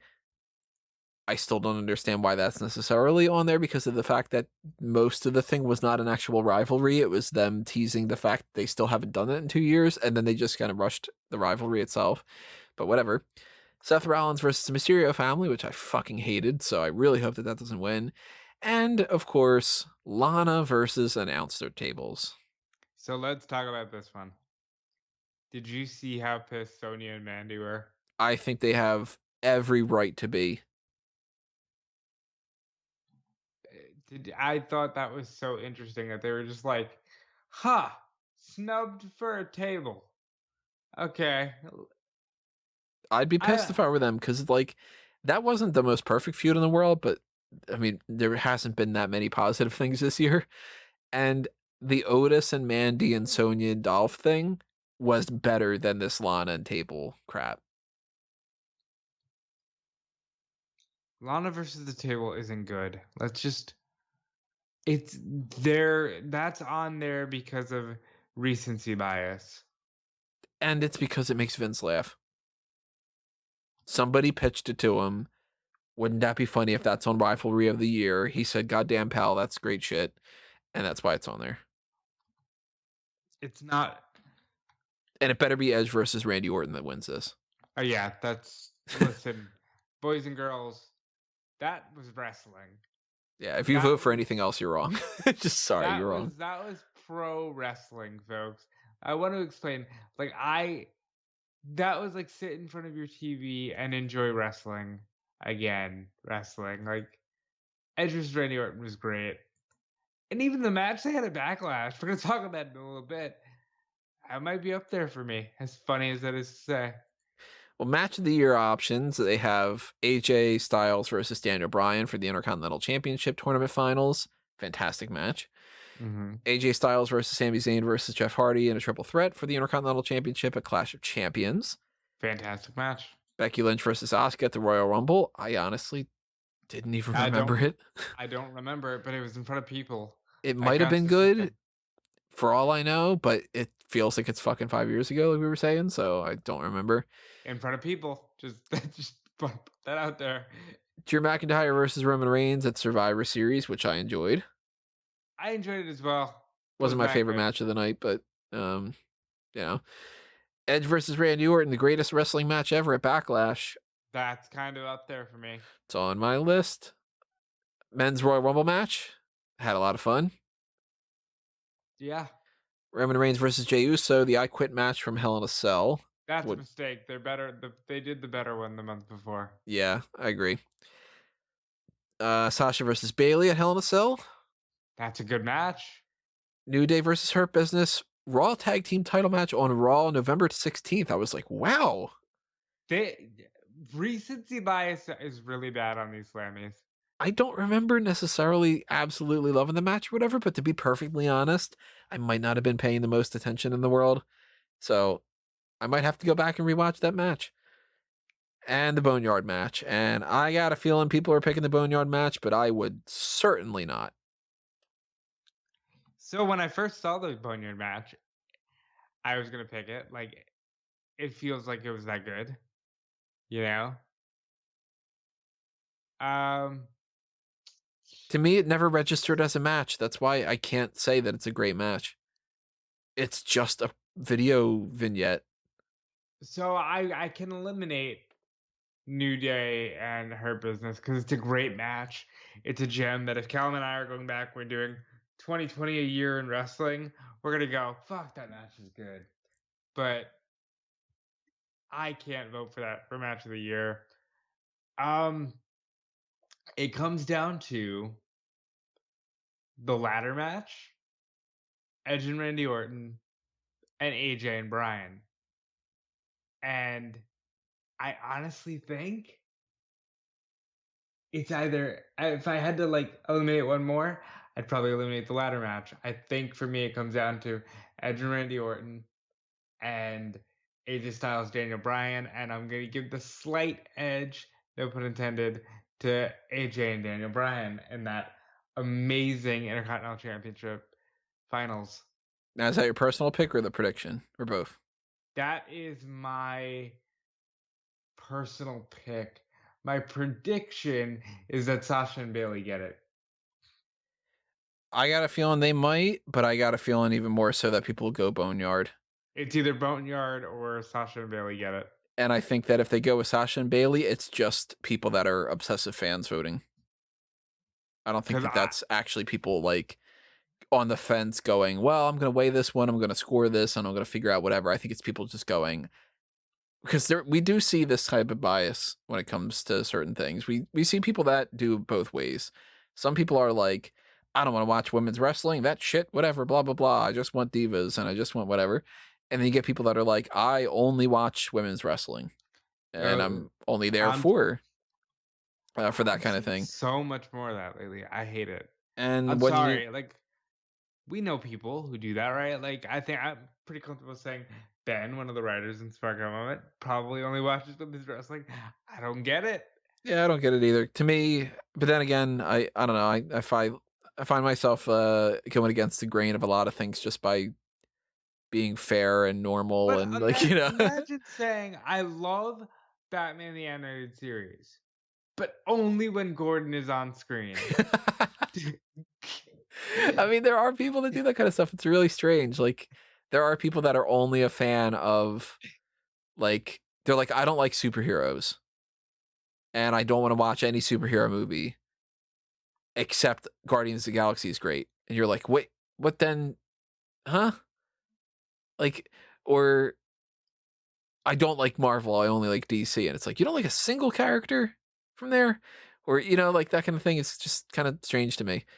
But everybody's got their own picks. I mean, Sasha and Bailey, like, it's not like that was a bad match or anything. So if people legit want to vote for that one, go ahead and vote for it. But if people vote for that just because that's the only women's match, it's not the only women's match, Becky and Asuka. But for instance, there would be people that would do that. That would be Dude, like, I'm voting for the women's match. Watch that. I don't have it on my list, so it must not have been that important because I go through that every chance I get. Like, anytime that there's a good enough match, I add it to my notes. And at the beginning of the year, I didn't add it to my notes. So, is there anything that you feel is missing from that list? I do have, if everybody goes on Smark Moment, this year I decided to be a little bit more transparent with my notes. I didn't do it for everything, so you're not going to find all of it, but there is a page on Smark Moment, and I'll do it again for 2021 too, of my match of the year candidates for the best and the worst. These are the ones that I currently have down for the best of the year. The Men's Royal Rumble match. Okay. Keith Lee versus Dominik Dijakovic at TakeOver Portland. Don't remember it. Which that's not going to be in their mix here because they don't do the NXT stuff. So, okay. Makes sense. Tag team title match between the Broserweights and Undisputed Era at TakeOver Portland. Yep. Adam Cole versus Tommaso Ciampa at TakeOver Portland. You want to watch TakeOver Portland? I wonder what pay-per-view might win best pay-per-view of the year for me. Again, NXT, they don't count. I have SmackDown Tag Team Championship Elimination Chamber match. Why? I remember liking that match. I don't know. I have down the greatest wrestling match ever at Backlash.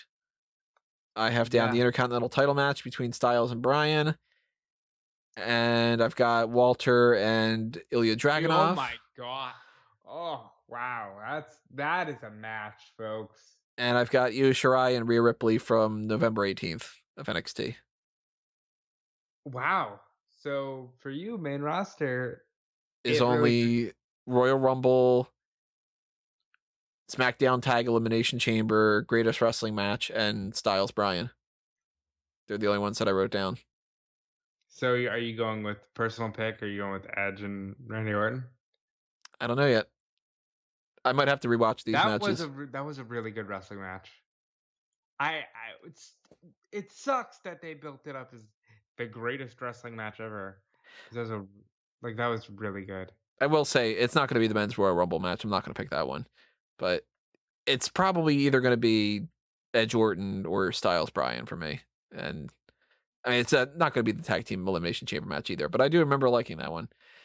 And I don't know which one I'm going to pick. I'm going to probably try to watch them back and see if one of them stands out to me. But I think that those should be in the mix. But I think people are going to go with the Boneyard, because I think that in their minds they're like, oh, that's the last Undertaker match, and that was so fun, and it was the first cinematic match, and it's whatever. It's like, to me, it's a promo. It's not a match.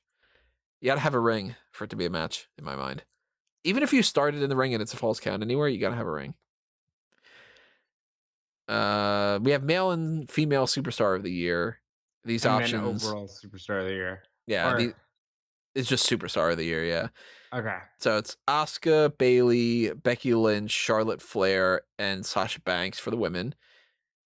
Bray Wyatt, Braun Strowman, Drew McIntyre, Randy Orton, and Roman Reigns for the men.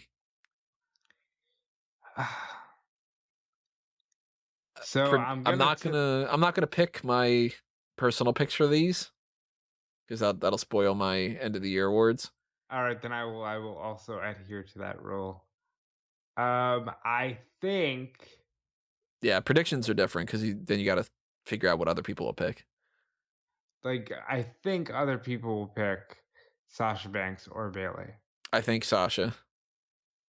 I think for the men, I think it's going to go to Drew.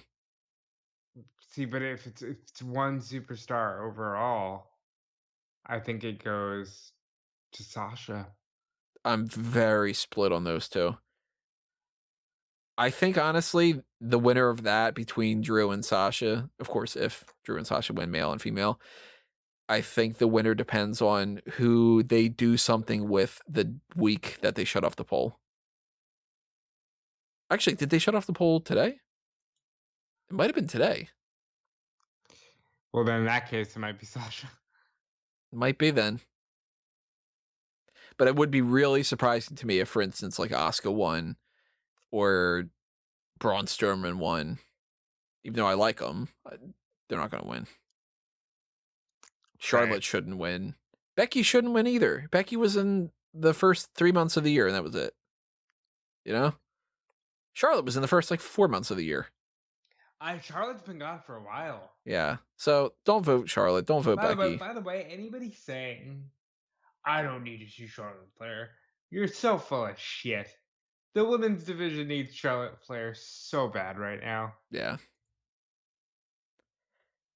So I guess we'll figure this out on the 23rd.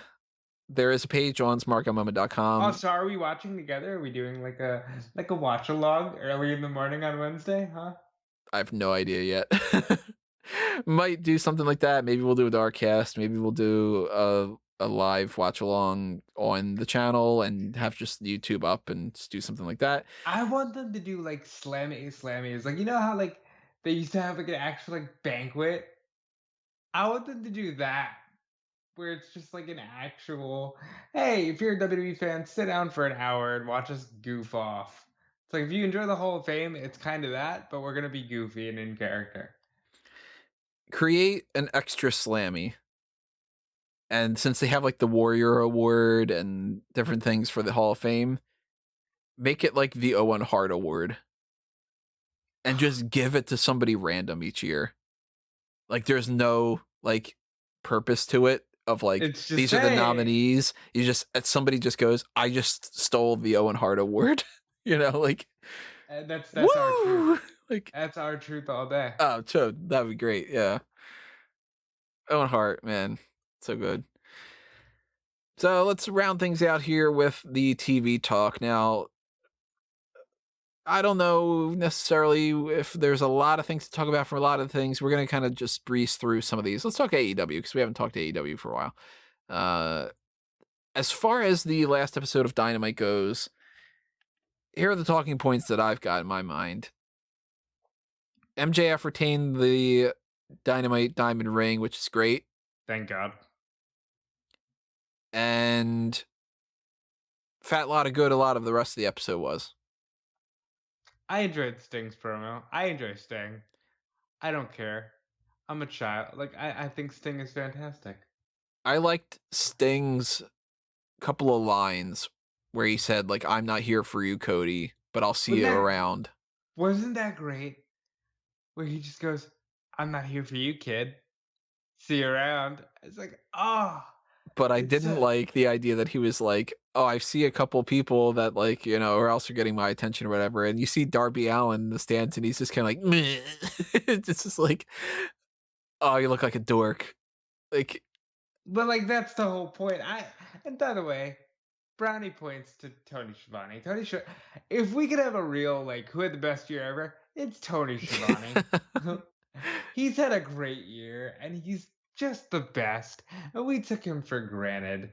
Don't you feel that way? Like, I used to hear people go, Tony Schiavone kind of sucked. No, we took him for granted. He's fantastic. I always liked Tony Schiavone. It's Sting! It's a shame that he couldn't have been another voice in WWE. Yeah. Like, having him be on SmackDown or something would have been great. He calls that Zeus match in 1989. I'm telling you, watch SummerSlam. But not a lot of other things. Like, they're starting a whole thing with Dustin Rhodes in 10. I will say, I like the idea that they said they want him to join the Dark Order as 7. That I thought was pretty friggin' brilliant. Like, whoever thought of that, hats off to you. That's probably either Cody or Tony. That stuff's great. I don't like the whole, I'm going to watch AEW Dark for like 4 fucking hours, and they're going to do a thing on the waiting room where Dustin Rhodes says, 10's a big boy, but you know what? I'm a big boy too, and I'm going to whatever. And then they go on Dynamite, and they go, so what do you think about fighting 10? And he goes, well, 10's a big boy, but you know, I'm a big boy too. Okay, God, you just cut the same goddamn promo you did last night. I'm glad you said that because I know you didn't watch Impact, so I'll keep this short and sweet. Kenny Omega's on Impact. Cut the same fucking promo as he did on Dynamite. The one about word for word, almost both of them. That it took a couple years in the making and all that. Yep, and Tony Khan said that without Jericho versus Omega, there'd be no AEW, and we've been planning this forever, and they're calling it the golden screw job. It's like, okay, all right, please get some new verbiage because I'm already done with this. All right, real quick rant. I don't think Don Callis is as big of a star as they want Don Callis to be, and that is what it is. It works because he's a heel and he's trying to be a dick, but that has a shelf life. I like Don Callis doing stuff like this, but he's Don Callis. Like, it's the Jackal. It's Jackal. You know? It's Jackal. It's a Jackal? I think it's a Jackal. He's not Hulk Hogan. He's not Ric Flair. He's not Roddy Piper, you know? It's like, he was the Jackal. He's Don Callis. He's doing good as a talker, you know? I enjoy Kenny being a dick, but I also fear that guilty by association almost if he keeps doing this thing where he's like, I'm hanging around Don Callis and I swerved AEW. It's like, you're almost lowering yourself, pal. It's also one of those things that I think is kind of funny when it's like, this is the biggest screw job since Montreal. You know how the WWE is the biggest one? It's like, damn it. Stop referencing WWE. You know, there was at least a funny line in the Impact promo, one of my favorites, where Josh Matthews is conducting the interview and Kenny goes, I got a treat for you. We're going to put on my nameplate on the AEW title right here at Impact. And he takes out the Moxley nameplate and he goes, here, kid, you know Ambrose. And I just thought that was funny. Like, here, Josh, you've been to WWE. And I don't need the WWE references all the time. And you know how I feel about that. But they are the biggest company in the world. It's just one of those things that, yeah. And a lot of other things, it's like, oh, Young Bucks beat TH2. Who cares? FTR beats Varsity Blondes. Well, they got a name now, but like Young Bucks TH2. If you're into that style of wrestling, go seek it out.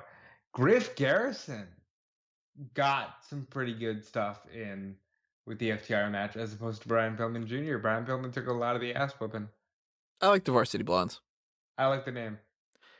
And Inner Circle, they basically did what we expected that they would do, which is we're going to tease the idea that we're breaking up and haha, we're not doing anything and whatever. But I did like one part of this, which was Hager and Wardlow arguing that the other one's the one that's staring at them. Like, he's the one staring at me. Oh, I'm not staring at you. You're staring at me. And it's like, fine, we're going to agree that we're not staring at each other. And they literally don't stop staring. That's the funniest part of this whole thing to me. Jake Hager, it took 10 years, but he finally did something funny since dragging Rey Mysterio down a hallway. And this was the funniest thing.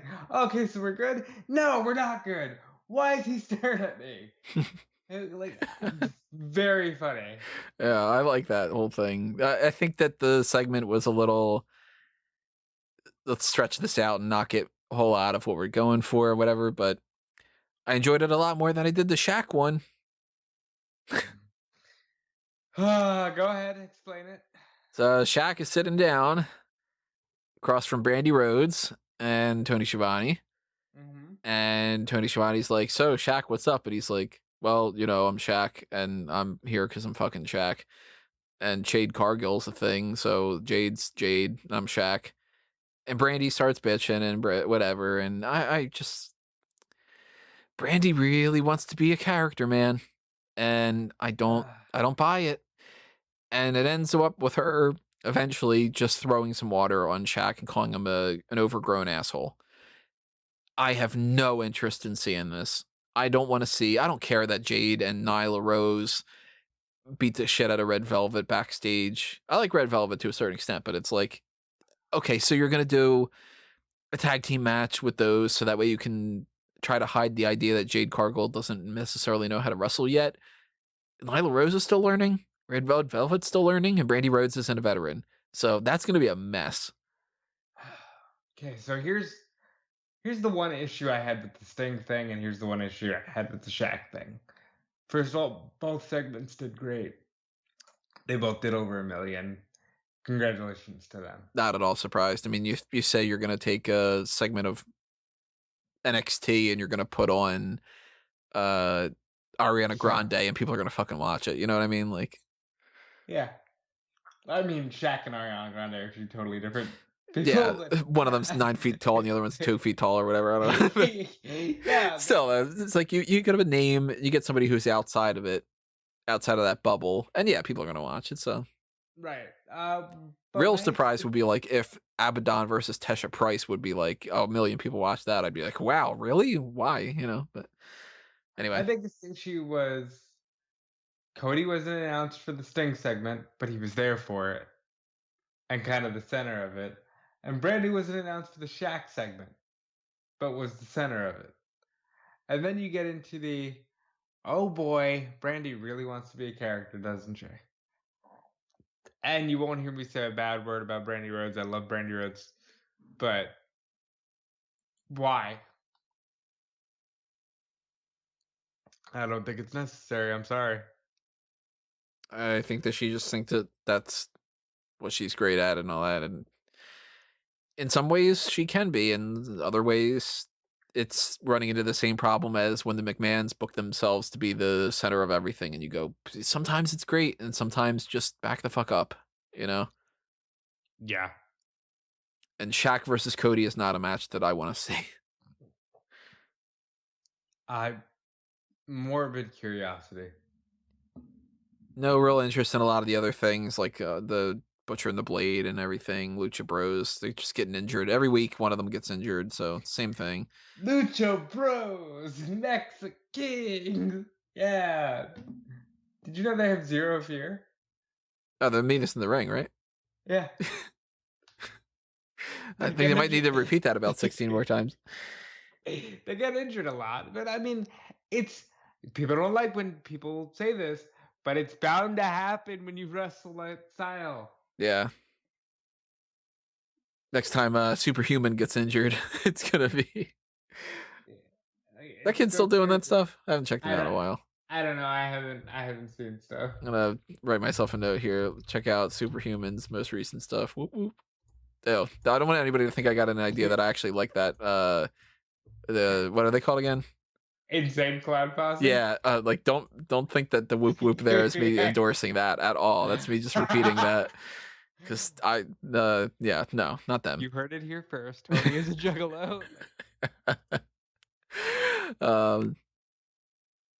Orange Cassidy, best friends, that whole thing. Kip Sabian, Miro. I still don't like the whole Miro thing, and that's how they end. And it's just, I think they're finding their place with Miro. I'm liking Miro right now. He's fucking shit up at least. I like that. He's most likely going on my losers list of the year. Yeah, I already have my pick for that, and I don't want to give it away. But I'll tell you off the air because I don't care if I give it away to you. But it's not Miro, but I understand why you think it might be. So some of the other shows, we got NXT UK. Nothing going on in that show this week. That's not true. Tyler Bate returned. He lost a match. Go. Who cares? Tyler Bate. Tyler Bate. Mumble. Monday Night Raw. We got some non-title matches. Monday Night Raw was a show where I actively saw both of my work chats and everybody on Twitter go, there is nothing on this show. Yeah, this was a very let's waste time type of show. They did a lot of things like Randy Orton does a promo to set up that he has a match later, and then these people talk about how they're going to have a match later, and then this person is interviewed about the match that they just had, and it's like a full hour unnecessary. And the matches themselves, really, in the grand scheme of things, who cares? Asuka beats Shayna Baszler. Oh, well, you know what? I'm not all that surprised because you do this every single pay-per-view. You have the people that are challenging the champions win some kind of a singles match. Or you do a tag team match if it's singles competitors. It's the same formula every single time. They did it this week with Montez Ford losing to Dolph Ziggler. Okay, now you're going to set up your tag team title match for next week's SmackDown. I get it. Fast forward. Dana Brooke and Ricochet beat Reckoning and Slapjack, and Mustafa Ali is all pissed at them, which just boot them out. Save Miriam, you know? I don't know. I think we got to pull the plug on Retribution. Totally do. Just pull the plug. Yeah, it's Stephanie McMahon went on a Forbes Zoom call and was basically like, well, we tried to have stars from our developmental come up and that didn't boost ratings, so you kill them. Like, come on. You make them look like schlubs to begin with, and then you have them tap out all the time. No wonder nobody gives a shit. You put them with that stupid mask and those names and all that. You killed them to begin with. And Ali tried hard. He did. Tried hard to explain all of that shit. But if they're not behind them, they're not behind them. There's a big difference between let's bring up some NXT people and see what happens and it might improve ratings with Retribution versus let's bring up some NXT people and see what happens with The Shield. Yeah. Totally different story. And they know it. They just don't want to admit that they screwed up. We had a good thing here going on, though, I do think, with Sheamus and Drew McIntyre. They were fighting The Miz, John Morrison, and AJ Styles in a handicap match. And Sheamus accidentally brogue kicks Drew McIntyre. And afterward, he's talking about it, and he's like, you know what's going to happen next? Like, of course, Drew McIntyre is going to come here and we're going to fight because even though it wasn't intentional, I brogue kicked him.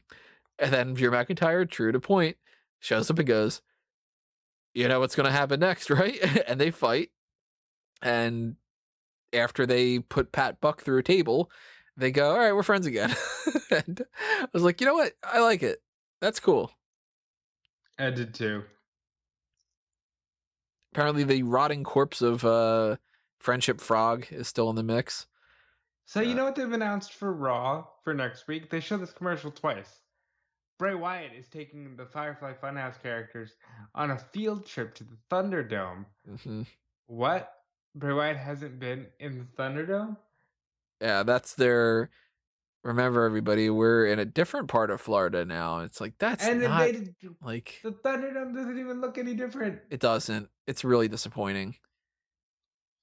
And that idea too is like, see, it's different because now we can start to say, for the first time ever in the Thunderdome at And, Tropicana Field, Bray in Wyatt is coming. Tampa, like, come on. I hate that so much.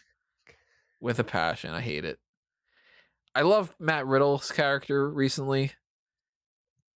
It's like goofy, and I like it because he's just like rambling sort of idiot. Oh, I got some donuts. You know, donuts are great. There's one time I was eating a donut and whatever. It's just like, okay, I'm down for this. They're going full pothead with him. Yeah, which is And good. It's different. Nobody else has that character going on. they didn't even go full pothead with RVD, I don't think. Not the way they're doing with him. Unless he's just the chill stoner, you know? Yeah. Just shrugs, puts his fingers, points to himself. I like Matt Riddle being the whole, like, when they did it a couple weeks ago where he's like, talking to MVP, and MVP's like, I'm not your bro. And he goes, oh, I like that kind of thing. Better character that we've ever seen out of Matt Riddle so far, for sure. And I wanted donuts after watching that. Now that I remember about it, now I want donuts again. You know what? Now that you're talking about it, I kind of want donuts too. Specific donut? No, we have a great place here called Hole in One, and they just make the best donuts. And there's no specific. Just give me a dozen old fashioned, just good old glazed donuts. Ugh. There's an Amish market around me. Everybody that I know that's had that, they go, fuck, those are the best donuts. And I got Caroline to get them because I was like, you're going to love these donuts and whatever. And she's like, yeah, those donuts are so fucking good. But they make a peanut butter filled, like a peanut butter mousse filled chocolate covered donut. My God. Yeah. I can tell each one of them is probably like 2,000 calories, but they're worth it. Fuck, that sounds so good. Oh man, snack talk. Drop a comment below. What's your favorite donut, everybody? Yeah. Let's go to NXT. Finn Balor's like, I'm a cat, and the cat's here, and kitty cat's got claws, and cat scratch fever, or whatever the fuck he was saying. I don't know. And Pete Dunne comes out. Kyle O'Reilly comes out. Damian Priest comes out. I like Kyle O'Reilly making fun of Pete Dunne. Just like Kyle O'Reilly is very good with the accents. Yeah, I'm digging Kyle O'Reilly so much more these past couple of months. But I loved how that was like his go-to thing. Like Pete Dunne's got that dry, like, Pete Dunne, I'm gonna beat you. That's it. Because I'm Pete Dunne. Shouldn't you be in hospital with your mate Bobby? Yeah. It's like, he's just like, oh, I'm Pete Dunne and I'm going to do this right now. Like, he's just kind of like, it's like you're not actually making an argument. You're just saying, oh, I'm British. It's like, you're just going, nah, boo boo, that's you. Yeah. That's what you sound like. Yeah, it's like, that's funny because it's just stupid. Obviously, it doesn't hold any weight in trying to say that makes him the number one contender. Damian Priest, they made him out to be like the star of this tonight, and not tonight, that night, where he's like, fuck you, I want to be the champion. Hey, by the way, Karrion Kross is in the mix because Scarlett shows up, and she's got like Legion of Doom spikes popping out. She looked great. I don't care. Scarlett. There's Road Warrior Hawk, Road Warrior Animal, Road Warrior Draws, Road Warrior Heidenreich, Road Warrior Scarlett. So Scarlett's the best looking of the bunch, and it's not even close. Yeah. Hawk's number 2, maybe. It's like, it's just yeah. Well. Well. So Priest then goes, all right, if Karrion Kross wants a match, he can step to me like a man. And like, I thought that this was awesome. I like that. Damian Priest, who, by the way, I've grown to love the bass in his voice. Because he just sounds so much different than everybody else. And the dude who had the girls in the hot tub looks at Scarlett and goes, yo, smoke show. Yeah, I liked that. So I was like, yup. And you know I knew immediately, I was like, okay, Kross is going to kill him for looking at her. And that's exactly what they did. And it works. So you know well. What? I'm really excited to see Kross versus Priest. I like it. I've liked Priest more and more this year to the point where he is in my running for biggest upgrade. I would remember last year when they threw him in the triple threat at Takeover to see who would face Adam Cole at Survivor Series. I was like, anybody but this guy. This guy sucks. He has won me over in like the last 3 months. I think he's a fantastic performer. Yeah, big fan. Jake Atlas beat Isaiah Swerve Scott. They're teasing that Scott's going to turn heel. I'm not really super interested Because it's just they haven't done anything. So Rada, I lost. Rada, I'm going to be a bad guy. Rada. Same shit as always. Grizzled young vets are looking more and more like baby faces. It's really weird. Grizzled young vets need to fight Danny Lorcan to mess that up. Danny Birch and Odie Lorcan. Because Lorcan Birch and Danny Birch. Because, that match would just be so hard-hitting and fun. Yeah. And they have, if they ever touch the main roster, they have about 5 minutes before they go, all right, Gibson, you're on your own. You're a star. Yeah, and poor James Drake will just be wrestling on main event. Yep. It's a shame, but that's the case. They beat Imperium and Ever Rise. Tony Storm talked about how she didn't like that Ember Moon stole her thunder with her return, which I liked that little callback of like, that's why she's pissed. But did she like that Ember Moon said, Tony Storm? That's Tony Storm. That's going to be in my head, like, Tony Storm. And they had a little brawl. Io Shirai and Tony Storm. Ember Moon tosses Storm back out. Ciampa beats Cameron Grimes. Good old Cameron Grimes doing his great stuff. Cameron Grimes. All right. Timothy Thatcher's there, and so is Tyler Rust. Is the name they're going for. Yeah. They showed Boa and Xia Li again with the whole Shifu training kind of stuff. Pretty intense. They trademarked Karen Kwan. Kwan. Sorry. Karen Kwan. So it's definitely Karen Q. Okay. Yeah, it seems like that's the case. And I didn't see if they trademarked that. Gianni Gargano comes out with Austin Theory and Indy Hartwell and Candice LeRae. And he's dancing. He's dancing. And I don't know what they were going for with this, but I was like, this is fucking great. Why not? Like the stupid thrusts that he's doing. It doesn't even like have a song that would really work well with it. And I'm just like, all right, fine. They are calling the group The Way now, and they have what I will spoil is most likely going to be my favorite catchphrase of the year. Coming in at the 11th hour. If you're not in the way, get out of our way. I was like, fuck, I like that. They trademarked The Way. And we were like, what could this possibly be? And this is fun. I like this. I wish Candice was 100% because she got injured. Because War Games is insane.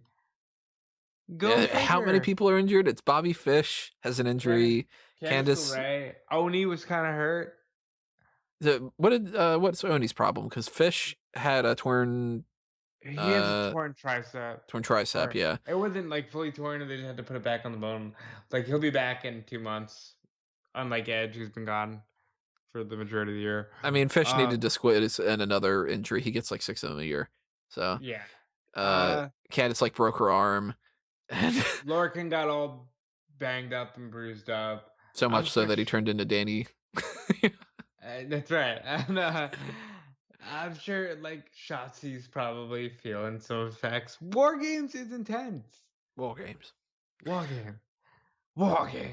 And when they called themselves The Way, the first thing I'm thinking of was where were they going without ever knowing the way? So when Jeremy said I'm gonna get what could be called stories in Skype, and he says I'm gonna get The Way trademark, and I'm like, oh, fastball finally got around to that, did they?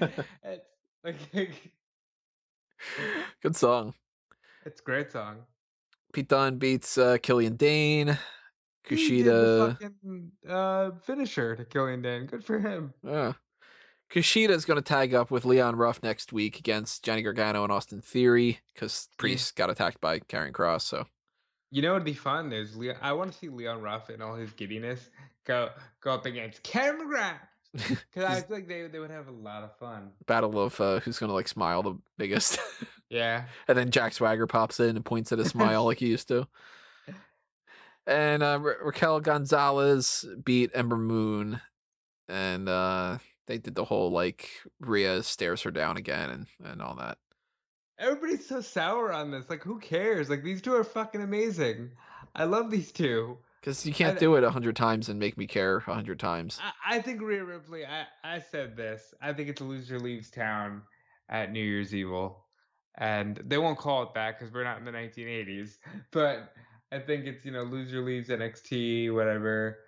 Rhea Ripley can leave. At this point, loser can't leave town. They're all recording in Florida.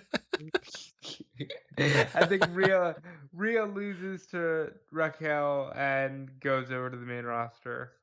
Raquel might be my most improved, and that one I'll spoil. Because holy shit. She sucked before, and she's gotten so much better. So much fun.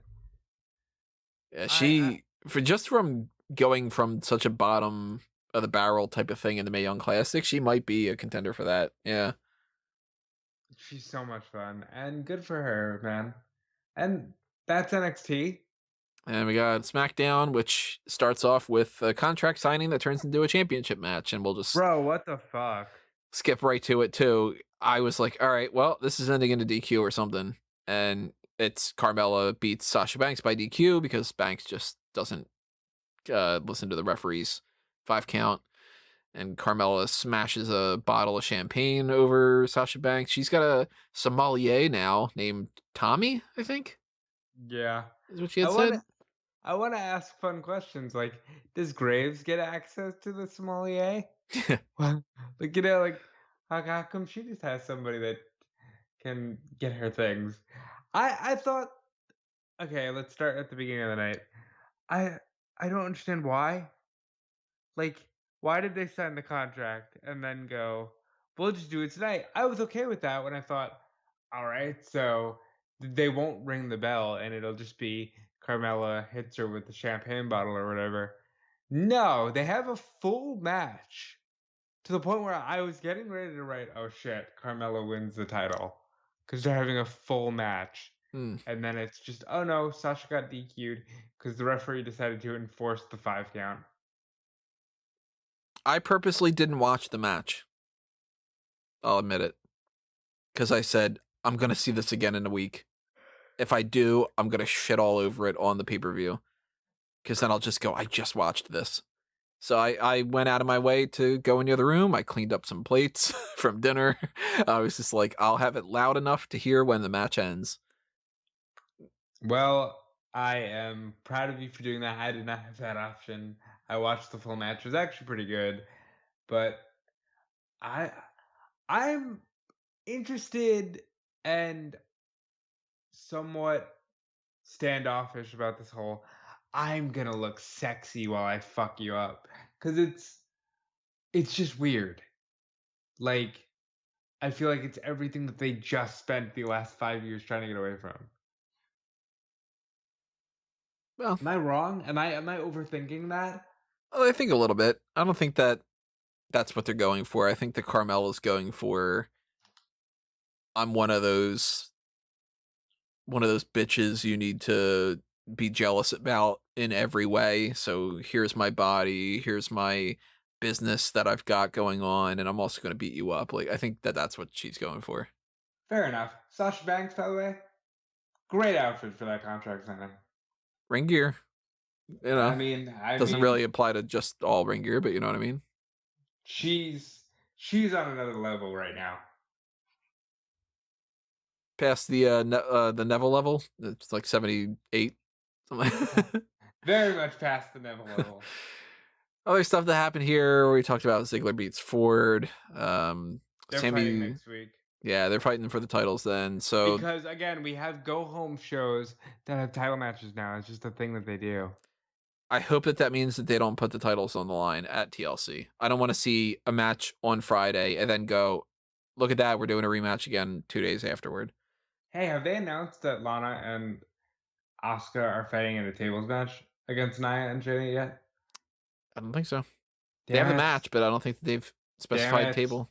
Tony, damn it. Like, It would come make no on. sense at all if they don't do table, and if they don't, then they're just dumb. Just God. Sami Zayn beat Big E by countout. He's been beating people by countout, and I kind of like that. I love this.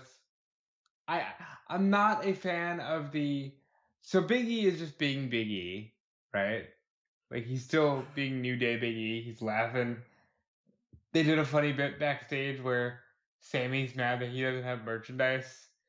So Big E, who for some reason is hanging around Apollo and Tamina and Kalisto? Tamina and Kalisto, yeah. Like what a weird hodgepodge of people. And he's just like, oh, it's okay, we just made you a shirt. And it's just that little drawing that says I am Sami Zayn. Thought that was funny. But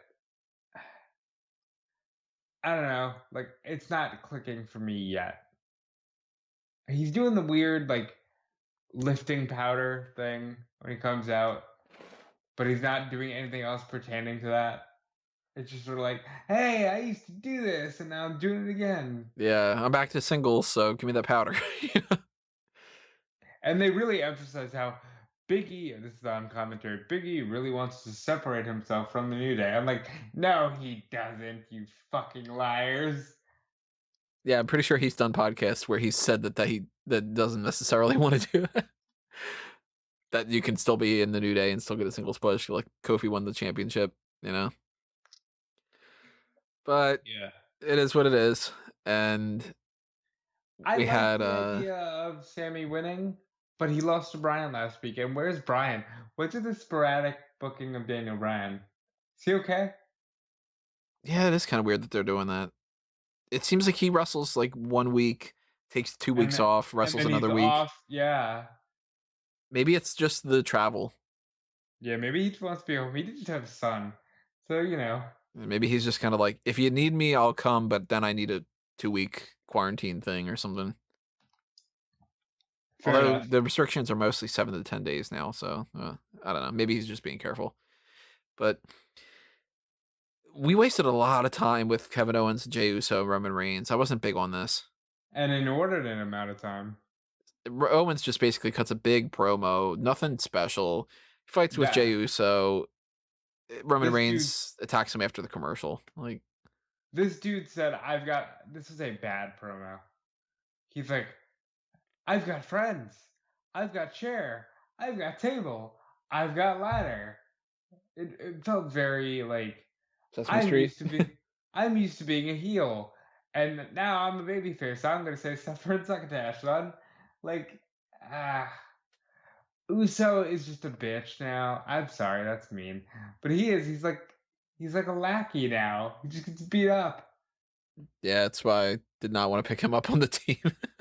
Kayla Braxton ran for her life when Roman hit Owens with the chair. I love the promo that Roman cut to the camera about how, hi kids, hi Kevin Owens kids, I'm the one who puts food on your table. Tell him to stop or I'm going to take it off your table. Yeah, I did like that. And I also like the small thing of Roman was ready to fight.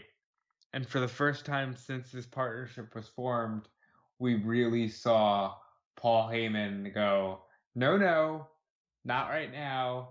You fight on your terms. So like Paul Heyman was finally shown to be pulling the strings a little bit as opposed to him just being afraid of Roman Reigns being a fucking monster. Yeah, and just being his like accountant or something. All the more reason why you shouldn't separate them or do anything that can undermine it by bringing back Brock Lesnar.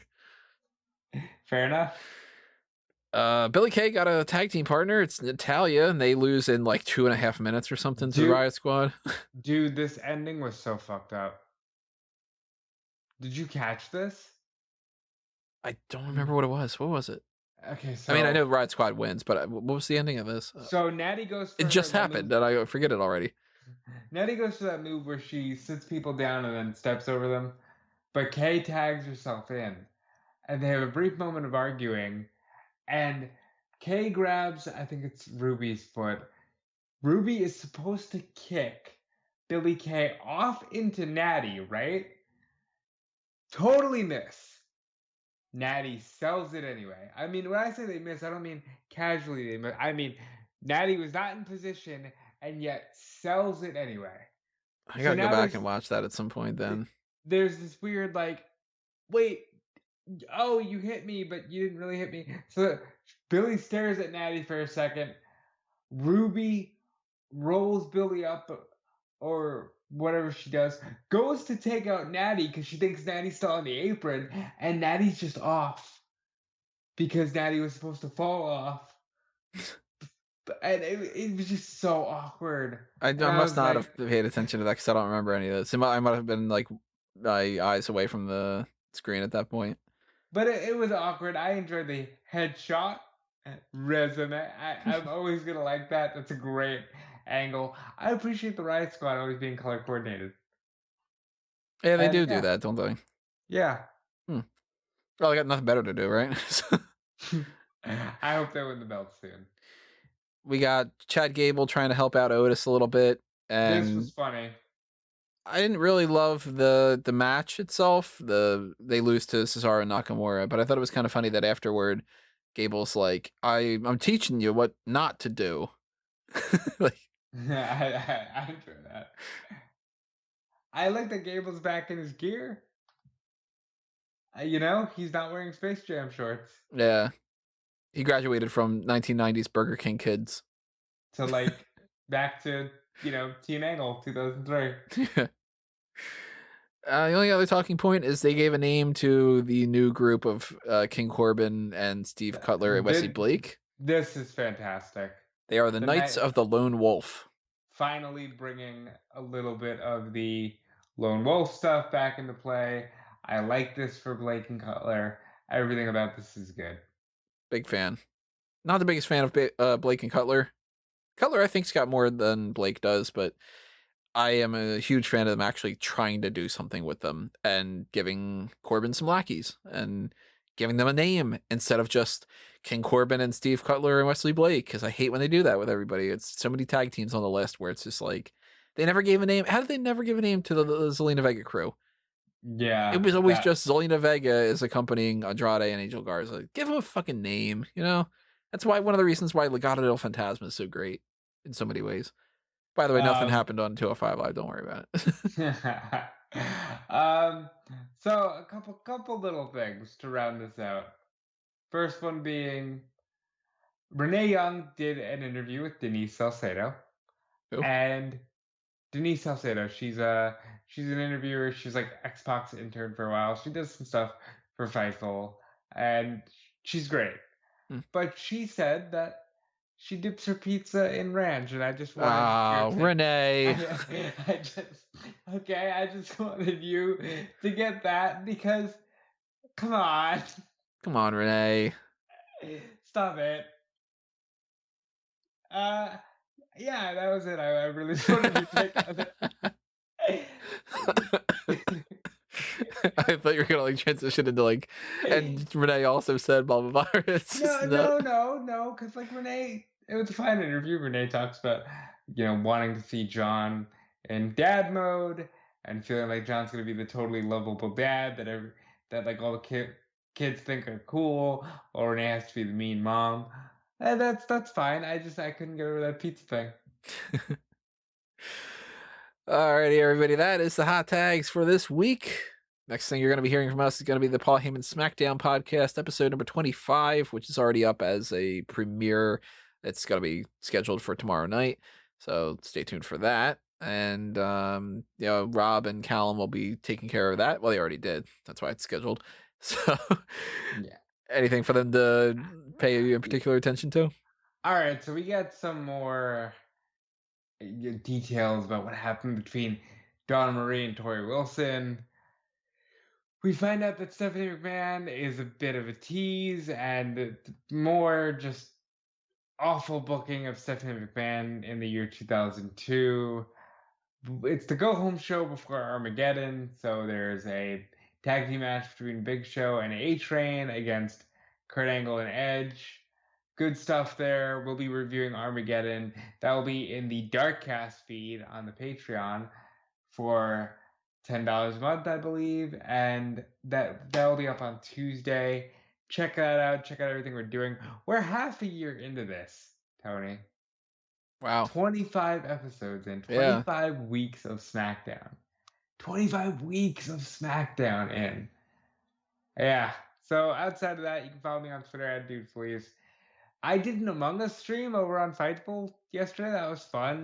Go check me out playing with Shaquille Majuri, Jeremy Lambert, Tim and Joel from their podcast. And that was a good time. Just a bunch of people playing Among Us. If you're into that sort of thing, we did that. And yeah, just keep checking out everything I got going on. And thank you for the support.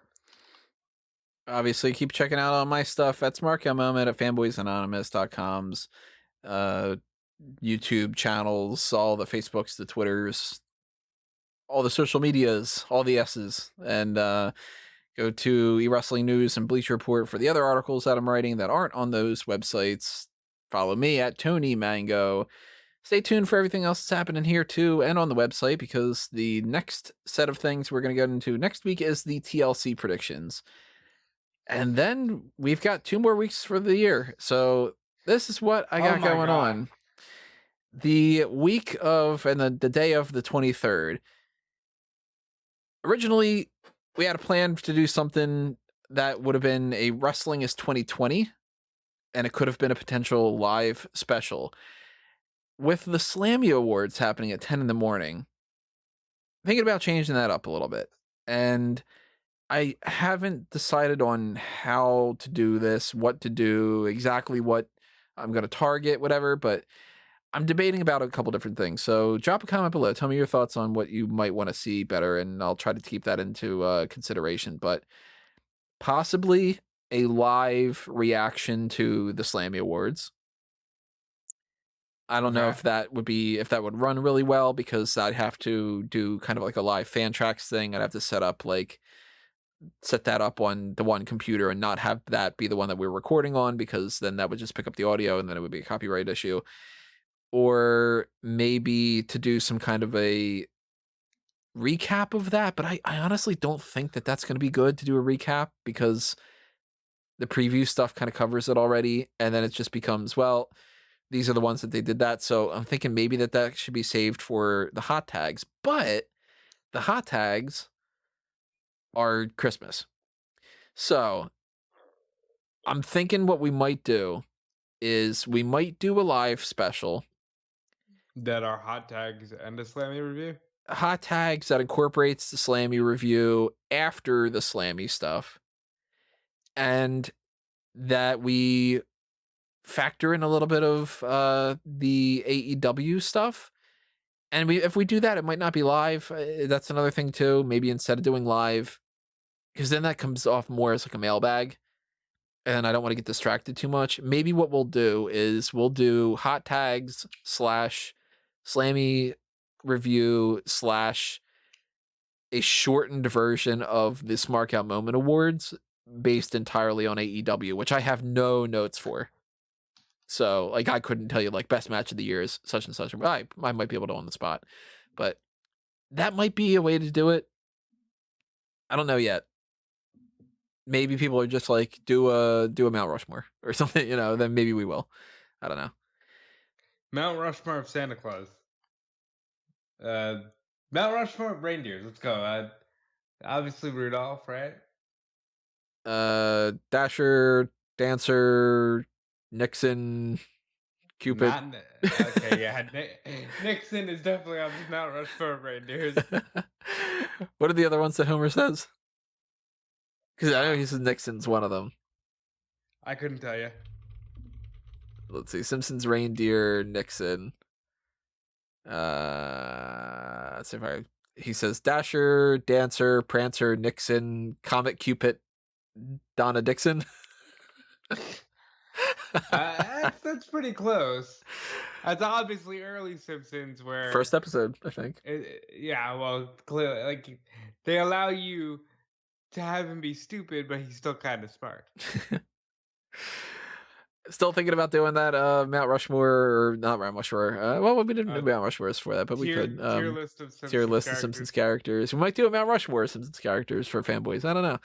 But I'm hoping that I can knock out a lot of work ahead of time where I can free up my schedule for the last couple of weeks as much as possible. And if that happens, you're going to get random podcasts because it'll just be like, you know what? I'm not writing up another article for another website and doing this and writing up another top whatever list and something. So fuck it, middle of the night, like let's get things together and let's do whatever and do another mock draft or something. I don't know.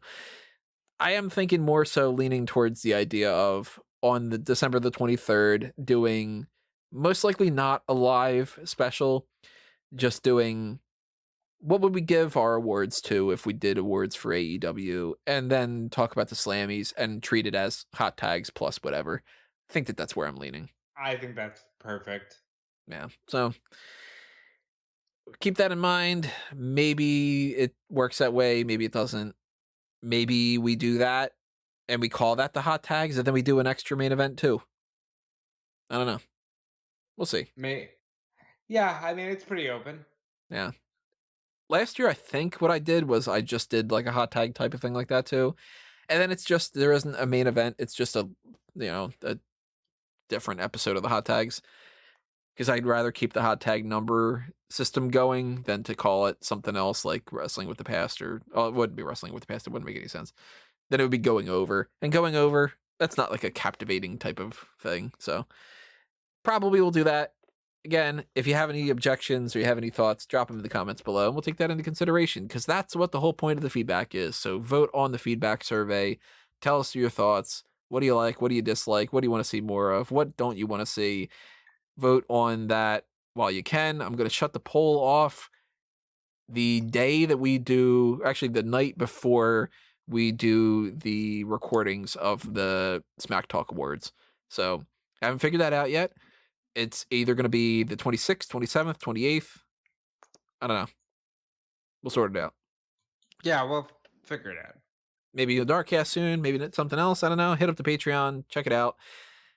Basically, if you subscribe and you follow, you'll find a bunch of things happening when it happens. And then hopefully you'll enjoy them just as much, or if not more, than you enjoyed this one, which I hope, of course, you do.